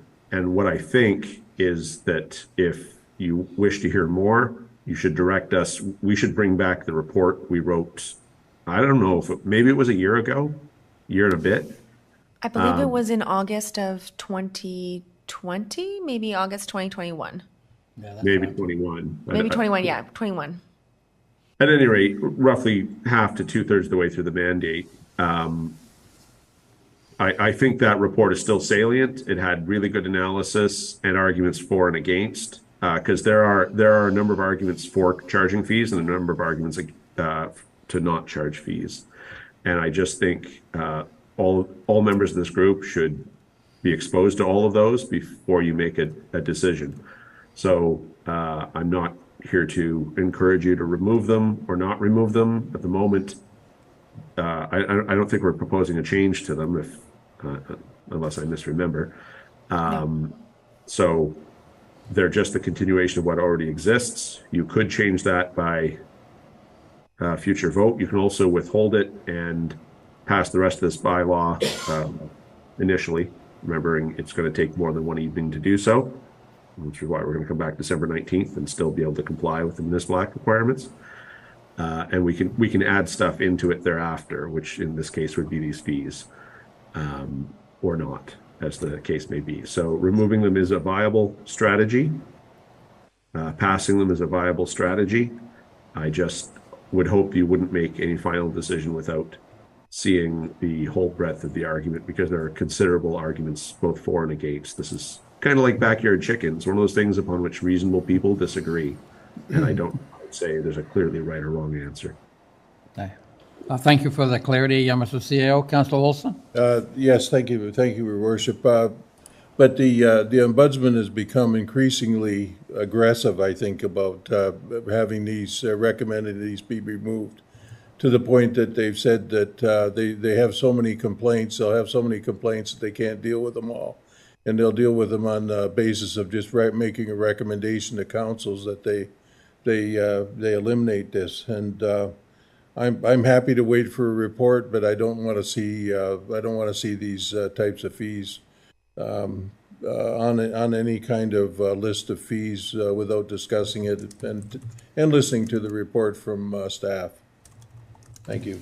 Thank you. So, Madam Clerk, your Yes, thank you. I'm just typing this away. I think that Councillor Olson's asking that the user fees and charges bylaw be amended to strike all fees associated with filing the Integrity Commissioner complaint, but also directing staff to report back on this issue by a certain date. I don't know if Councillor Olson has a particular date in mind. excellent. Councillor Olson? That would capture the motion, and I would leave it to staff to tell me what's the best date for them. Mr. CAO, any suggestion to the clerk on the timing? Well, if you do remove this, then it means there will be no fees in January. Not that I anticipate anyone filing any complaints against any of you, because I know we'll be upstanding citizens. But that being said, I also don't think we'd be writing a report from scratch. We would just put a very basic wrap report, and the thing you really want to read is the prior report, because the moral, ethical, public-mindedness arguments and policy arguments really haven't changed any. So we could do this one relatively quickly. There wouldn't be a whole bunch of new work. I guess we could resurvey our neighbors to see how much they've changed their fees, but that data was right about a year ago, year and a half maybe. And that was part of council's of the days calculation and calculus. So I think we could come back in January unless Madam Clerk feels I'm wrong about that. I think if we say by the end of January, that would be fine. I would agree with that. I don't see why we couldn't. I don't remember what the last meeting in January is, but we can target that. I believe it's January 30th. Councillor Olson, are you satisfied with this? Yes, Your Worship, I agree to that. Okay, so I have Councillor Olson as the mover. I would need a seconder. Is there a seconder for this motion? Oh. No seconder. There's no seconder, so the motion's not on the floor. So the motion is defeated. It's not defeated, it's just not on the floor, so Okay. there's no debate. Pardon me? There would be no debate on that because Oh, it didn't okay. get a seconder, so it's not on the floor. Okay, so now we're still debating. The original motion. Yes. Councillor Hildebrand. Through you, Mr. Mayor. From the experience we had in the last council, we had particularly one individual that cost us a lot of money, and I'm talking a lot of money, by raising complaints. And the integrity commissioner bills were huge. So that's why, in my view, we voted to approve some constraint on the resident to have at least have a second thought of issuing another complaint. We weren't really trying to limit them, but this individual in particular just had something they disagreed with and he didn't want to stop. That's my part of the story. Thank you. So I agree with leaving it in because I'll not vote to take it out of the bylaw, the filing fees. Okay, thank you. Councillor Niznik. Well, I guess it's my interpretation of what that says. So there is no fee for one complaint. So a resident is certainly entitled to make a complaint to the Integrity Commissioner at no cost. And I would hope that, that would make the resident feel as though they're valued and able to make a complaint and get some service that way. But certainly, if they've got the same issue and they're reissuing a second complaint and then a third or more complaint, I think they need to put their money where their mouth is myself. So I'm fine with the way it's worded right now. Okay, thank you. Councillor Olson, you... The ombudsman has said that they recommend, and we've done this, that the Integrity Commissioner has the power to remove vexatious complaints and frivolous complaints, and that seems to be sufficient for what the ombudsman would say about our fees. Okay, thank you, Councillor. Councillor Kerr? Yes, I would like to see the report that was done by staff. That would help me be a little more knowledgeable as to what's going on here.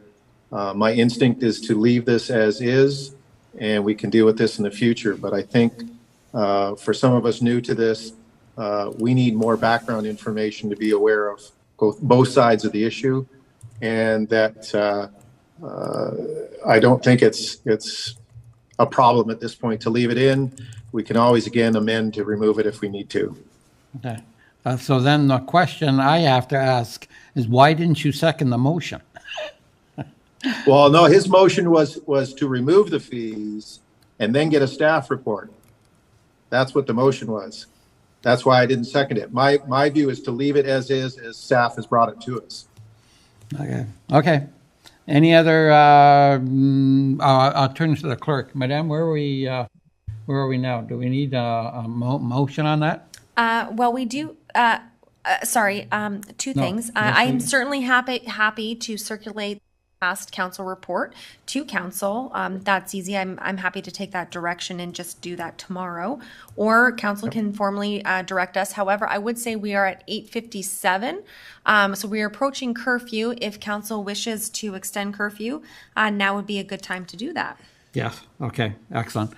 So we need a mover and a seconder for extending curfew. Madam Clerk, looking at the, would you like to put forward a time? Certainly it's up to council. However, I certainly think it would be, well, it depends on council's debate on the next few, but it could be 30 minutes, maybe. Okay. Anyone want to move it? You think 30 minutes is enough? Mr. CEO? Okay. I do. Okay. Councilor Nesnick, will you move it for 30 minutes? Thank you. Councilor Wink, will you second? Yes. Okay. Thank you. So now we go until 9:30 then, Council? Yes, I'll just call the vote. Councillor Hildebrandt? Yes. Councillor Olson? Yes. Councillor Wink? Yes. Councillor Kerr? Yes. Councillor Niznik? Yes. Councillor Eckhart? Yes. Mayor Junkin? Yes. Thank you, that carries. So sorry, back to the response. I'm certainly happy to circulate the report which was given to council, or I'm happy to take a more formal direction, whatever council wishes. Yes. So the clerk has mentioned that she could just circulate the report, you're saying tomorrow, Yes, tomorrow I would be happy to. or to send you it. could bring it back to council formally. Or we can bring an additional report with that to council at a next meeting if they. Okay. Mr. CAO, any thoughts on this? Well, we'll certainly circulate the report. That's already public knowledge. That being said, we want to only materially advance items in the eye of the public. So while we'll make for your own ease, so you don't have to look it up yourselves, a public document already publicly available, easily available, readily available to you, we'll still comply with the direction in late January with writing. It'll be a bare bones report because there isn't too much new, but we'll write a report that'll maybe just synthesize the short versions of here's why you would, here's why you wouldn't, and let you debate from there. Okay, excellent. Thank you. Any other?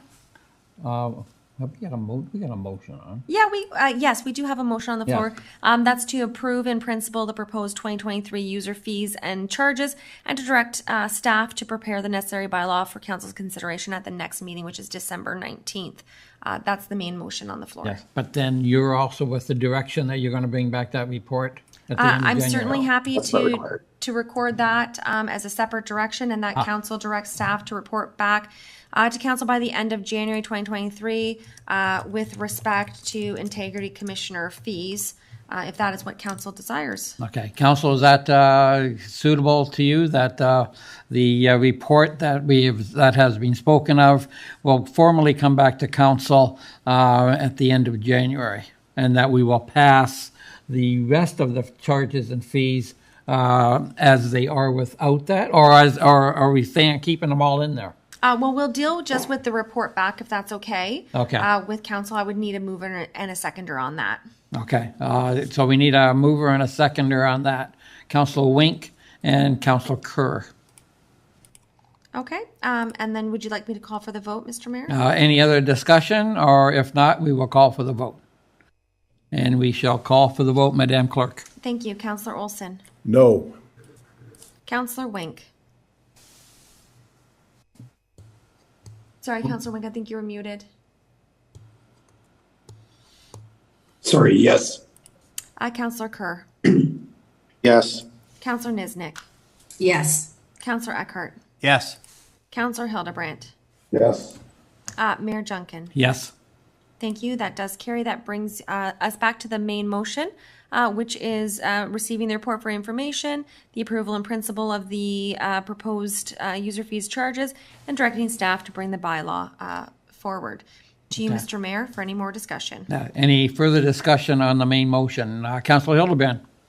Through you, Mr. Mayor, looking through the rates that we're charging, one of the rates that to me seems very low is the rental rates for the Accuracy Lounge per hour. I don't know where you get a bargain like that anywhere. To me, those rates seem way too low, and I'm not sure how that was even established. And I know our director, I see she's online, maybe the director of RCW can answer that question. Yep. Any comments on that, Director of Wellness, Ms. Van Ravensway? Yes, through you, Mayor Junkin. The rates were established originally when the facility was open, and since then we are suggesting a 2% increase annually.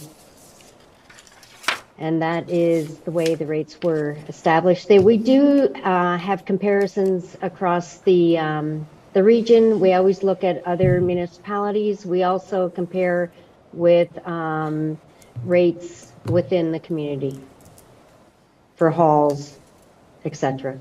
And in your estimation, we are indeed in the ballpark with other communities? Through you, Mayor Junkin, yes, we are. And as well, this is a community center. We want to make sure it is accessible for all, including the service clubs and the organizations that use the facility. Thank you. Councillor Hildebrand? Through you, Mr. Mayor, none of the other communities that I know of, even greater than the municipality, have a region, have a room like the Accuracy room in terms of value. To me, those rates could be easily, if they're only going up by 2%, that seems far too low with the costs we incurred. That's my position on those. Okay. Thank you, Councillor. Any other comments? We're ready to call the vote. If there's no amendment being proposed? Yeah. So if there's no other comments, we will call the vote. And I don't see any other comments. Madam Clerk? Thank you, Mr. Mayor. So the vote for this, again, was being put forth by Councillor Niznik, seconded by Councillor Kerr. And the vote will begin with Councillor Niznik. Yes. Councillor Eckhart. Yes. Councillor Hildebrandt. Yes. Councillor Olson. No. Councillor Wink. Yes. Councillor Kerr. Yes. Mayor Junkin. Yes. Thank you, Mr. Mayor. That does carry. If I hate to do this to people again, but can I raise a point of personal privilege? Oh. I'm sorry. Yeah, don't go. Council will have 3 minutes. 3 minutes, plenty. Yes, go ahead.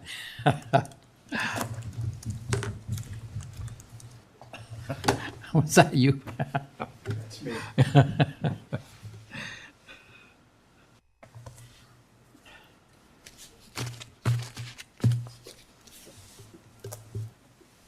So, I'm on mute.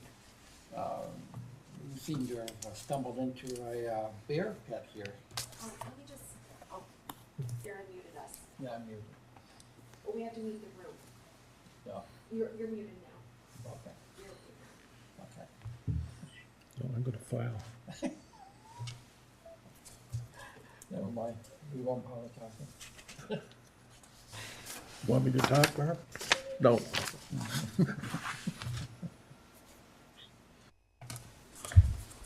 Can you hear me in the committee room? Yes.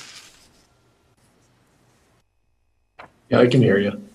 Well, I was just trying to confirm the rumor that Councillor Eckert saw the light over the weekend and is now sort of rooting for the Honolulu Blue, sees the future of the NFC North through Detroit. Any comments on that, Councillor? Only in your dreams. That's I further heard he was thinking that should really be how we repaint Tice. It'll really inspire everyone. Well, I've got the paint already. I'm ready. We'll paint a new building any color you want. Yeah. okay. Yeah, I feel like there's a deal to be had. I feel I'm being ganged up on here, but I am used to being, Look at the confidence of a 5-7 record. Yeah. Can they hear me? Completely unjustified. Yes, but What, the record? you'll have to learn to just interrupt. Just We earned interrupt, that. Brian. Okay, I'm going to head over 40 to points the. last game. You putting they up can't. numbers huge. You just need defense. That's all. Sarah muted our room. It was a but really we are fabulous still Sunday. live streaming, so. Oh. So on that note, I Councillor believe Eckert I left. believe the CAO is about to get a visitor. Oh. That's just to get fitted out for his new Lions jersey. Oh, Okay. I see Councillor Kerr is No, wait, back. I have to unmute us. Barry Sanders is retired. Yes, indeed. More's the pity. Okay, we are. Okay. Excellent. Madam Clerk, bring us up to speed, please. Through you, Mr. Mayor, thank you. Now we have reconvened, and we are on our next item of the agenda. I have a motion put forth by Councillor Kerr, seconded by Councillor Hildebrandt. Be it resolved that Council receive Report 2022-0281, Corporate Services New Fonthill Library Costing Update, and that Council receive the updated costing information for the proposed new library, and that Council defer the new library project until potential provincial funding options, if any, are explored, and that Council directs staff to report back with an updated estimate on renovating the existing Fonthill Library. To you, Mr. Mayor, for discussion. Thank you. Now, we do have the Director of Finance, Ms. Teresa Quinlan Murphy. Ms. Murphy, Quinlan Murphy, maybe just a few words on the report itself. Yes. Good evening through you, Mr. Mayor. We submitted a grant application in June of 2021. It took 1 year for the grant to be announced. So in June of 2022, we heard that we received the $5.4 million of the grant that we applied for. At the time of submission in June of 2021, the total cost that we were looking at for the 18,000 square foot new library was $9.5 million. And the grant was 60% of the cost of the new building. So the funding model that we proposed to council was the grant, the sale of the existing library, some development charge revenue, and fundraising, so that the cost to the town would be minimal. So 1 year later, and we've seen the skyrocketing cost of inflation. Now the cost per square foot has gone up from $528 a square foot to approximately $963 a square foot. We had the architect Petroff hire a cost consultant to update the numbers to see where we're at a year and a half later. And in order for us to build the 18,000 square foot building, it's going to now cost the town $17.3 million. So that is, the grant now only covers about 33% of the total amount. So that's a very large number. And right now, the way things look, unless we get provincial funding to help offset that increase of almost $8 million, I would not recommend moving forward with this because we would have to take out almost $8 million of debt for the library. And this is something the town has been working very, very hard to minimize the increase in debt. So we are going to keep exploring any other opportunities. Right now, this funding is federal, and we're going to see if there's any provincial funding available to offset the increase. At the same time, we would like to look at the existing Fawn Hill Library and see the two renovations that they've been asking for in the last few years. One is to install the elevator or a lift to the basement so they can utilize that space, and that would be AODA compliant. And the other one is to get new shelving for the library in order to be AODA compliant by 2025. So we can go and look at what the price of that would be and would that accommodate the needs of the library. So this is the recommendation that I'm bringing forward. I'm happy to answer any questions. Great. Thank you for that clarity, Director. So are you recommending, I guess, well, we heard what you're recommending. I guess the timelines, should we, do you think we should immediately get a consultant to look at the old library, or should we hold off on that somewhat until we for sure realize that the provincial government is no way going to fund any money? And any guidance there? Yeah, so through you, Mr. Mayor, right now there is a potential new grant that just came out that maybe might be able to do the library renovations. We're going to be talking about that at SLT tomorrow.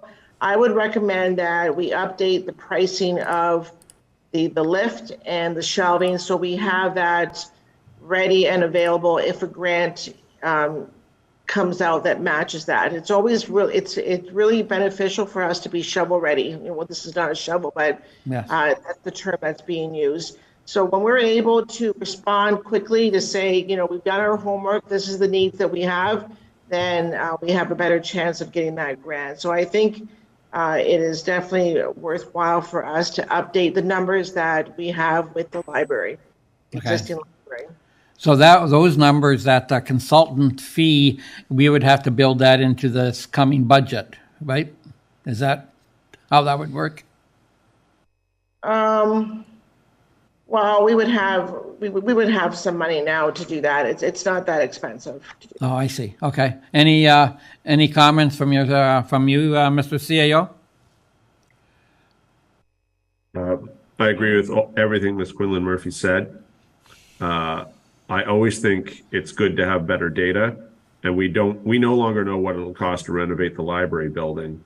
If that number's gone up significantly, maybe that also impacts a decision on whether we keep the dream of a new library building alive or not, once we see what the true difference is. And we don't know that. So it's both the shovel ready, but it's also to help you make a good decision. I should say, you know, part of the reason this is on your first full agenda is we don't have any real sense of where we understood where the last council stood on the proposition of a new library, but also it was a much better business case because it required far less local levy dollars than we now know to be the case.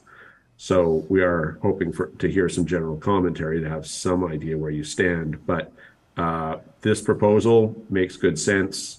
We can pay someone now to start that work, and I agree with also that it's relatively inexpensive to get some sort of data on those kind of projects. And if it does turn out that the future has more to do with renovating the existing space, then who knows, maybe the wish list is slightly longer than just the shelving and a lift down to the basement, because it's a lift down to the basement, but then what do you do with the basement, right? Like you need some more renovation. I don't know who's been to that basement or who hasn't. It's a potential canvas, but it is not in the shape where you'd be inviting the public to it just yet. Not with pride at any rate. So we kind of like to know those things. I think it always costs some money to be shovel ready. That is the actual real message I want to deliver to this council.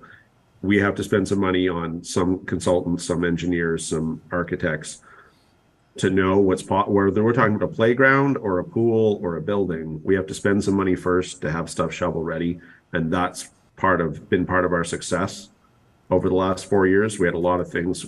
Council was supportive of us, and we also inherited from the council previous to that a number of shovel-ready projects, and so we were able to be successful. We don't have a lot of shovel-ready projects right now. I would say the cupboard isn't entirely bare, but you're reaching in the back for something. So I think this makes a lot of sense. Okay, thank you for that, Mr. CEO. And to the director, I will now turn to council for any further questions or comments. Councilor Wink. So through you, Mr. Mayor, so I agree fully with the staff report. The costs have gone through the roof. We cannot afford to debenture $8 million. It's just too much money unless we can pull a rabbit out of the hat. I think this is getting close to be a dead issue.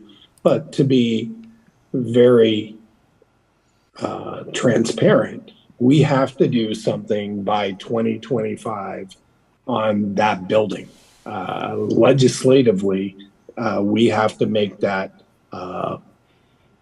fully accessible for the entire public. So shelving's important, the elevator's important, and to Mr. Cribb's comments that just because you can get to the basement, there's a lot more work that has to be done to that, to the basement area to make it viable for staff to operate. So we are going to be looking at expenses for the existing building, and it's going to be required. So there's no two ways about it. We have to spend money if we're not going to proceed with the new library.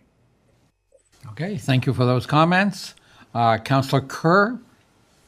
Yeah, I was just, and I appreciate it. I do fully agree with the report and the recommendation. I was looking at from the original one where the value of funding of $9.5 million, that 1.6 million was allocated to development charges revenue and fundraising. This whole development charges revenue has, I think, a lot of us nervous. We're allocating stuff that may not exist against the project, and the sale of the existing library, 2.5 is what people think, but it's always what will a person be willing to pay at that point in time.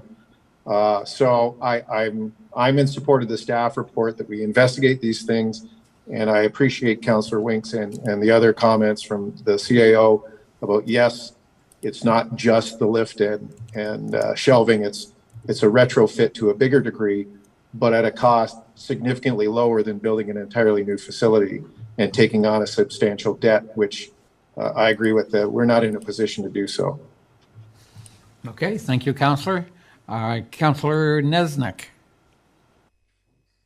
Yes, through you to Ms. Quinlan Murphy. So I'm assuming then that the $5.4 million would not be able to be used in a retrofit at the older library. So that money is gone. So can we sort of do a double tango in terms of finding out what a retrofit for the library, original library would be, as well as looking at to see if we can find some benefactors or that sort of thing in order to use that 5.4 million plus, another 10 million. And is it possible to scale back that new library size or renovation or make some cuts to that plan? So it's kind of a twofold question. Sorry about that. Yep, no problem. Ms. Director of Finance, please. Through you, Mr. Mayor. So with regards to scaling back on the size, the 18,000 square foot, currently the library is about 10,000 square feet. So if we scale it back, then the question is, what is the benefit of the new building if it's not at least that size? And that's the recommendation that came from the library. Actually, they did a second take and they were looking between 18 and 24,000 square feet, which we said, no, like, we just can't afford the 24,000. So with regards to the grant is very specific. So this is the Green and Inclusive Community Buildings Grant. There's two phases to this grant. One is a new build, which is where we got this money from. And then there is a retrofit one. So just today we received notification that there's a new call out for both a new build and a retrofit. So we're going to be talking about this at SLT tomorrow to say, is this a good fit for us to use to apply for this grant for the retrofit of the library? That's, we haven't discussed this. It just came out today. The same grant, but now it's a retrofit building. So we're going to be looking at that as an option. And this ties in perfectly with this staff report. But we can't take that money and use it on a retrofit of the building because that's not what it was approved for. So we would lose that grant or, give it back. Well, we never received it, but yeah. Okay. Councillor Hildebrand, go ahead, sir. Through you, Mr. Mayor. I'd just like to comment on the CAO's comment with regards to what the basement looks like. If you've ever been down there, that needs major work. And even the proposal of where the elevator is going, I think there's got to be a lot more work done on that proposal as well. So there is money that needs to be spent properly to get us some proper numbers of what we really should be doing.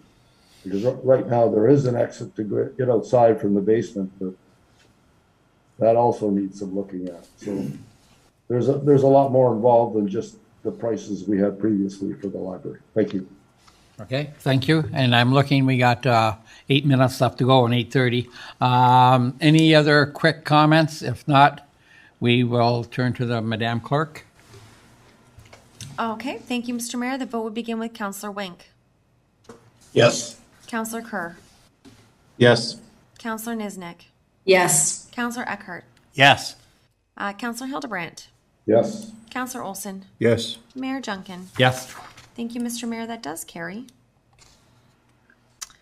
Mr. Mayor, we do have a motion put forth by Councillor Olson, seconded by Councillor Wink. Be it resolved that Council receive report 2022-278, execution of subdivision agreement for Park Place South, file number 26T02-2020 for information, and that Council directs staff to prepare the bylaw to authorize execution of the subdivision agreement for final approval of the Park Place South subdivision. To you, Mr. Mayor, for discussion. Great, thank you. Any council discussion on this motion? Not seeing any. Madam Clerk? Thank you. The vote begins with Councillor Kerr. Yes. Councillor Niznik. Yes. Councillor Eckhart. Yes. Councillor Hildebrandt. Yes. Councillor Olson. Yes. Councillor Wink. Yes. Mayor Junkin. Yes. Thank you, Mr. Mayor. That carries. Mr. Mayor, I do have a motion put forth with from Councillor Eckhart, seconded by Councillor Olson. Be it resolved that the following bylaw be read a first, second, and third time and do pass, being bylaw number 4453-2022, to adopt, ratify, and confirm the proceedings of the Council of the Town of Pelham at its regular meeting held on the 5th day of December 2022. To you, Mr. Mayor, for discussion. Great. Any discussion on this motion? Not seeing any. Madam Clerk? Thank you. This vote begins with Councillor Niznik. Yes. Councillor Eckhart. Yes. Councillor Hildebrandt. Yes. Councillor Olson. Yes. Councillor Wink. Yes. Councillor Kerr. Yes. Mayor Junkin. Yes. Thank you, Mr. Mayor. That does carry. I do have a motion put forth by Councillor Wink, seconded by Councillor Kerr. Be it resolved that this regular meeting of council be adjourned until the next regular meeting scheduled for December 19, 2022 at 5:30. To you, Mr. Mayor, for discussion. Any discussion? Not seeing any. Madam Clerk? Thank you. This vote begins with Councillor Eckhart. Yes. Councillor Hildebrandt. Yes. Councillor Olson. Yes. Councillor Wink. Yes. Councillor Kerr. Yes. Councillor Niznik. Yes. Mayor Junkin. Yes. Thank you, Mr. Mayor. That carries. It is 9:24 p.m. and you can gavel out your meeting. Good night, everyone, and good job. Thank you. Good night. Thank you for your indulgences. Good night.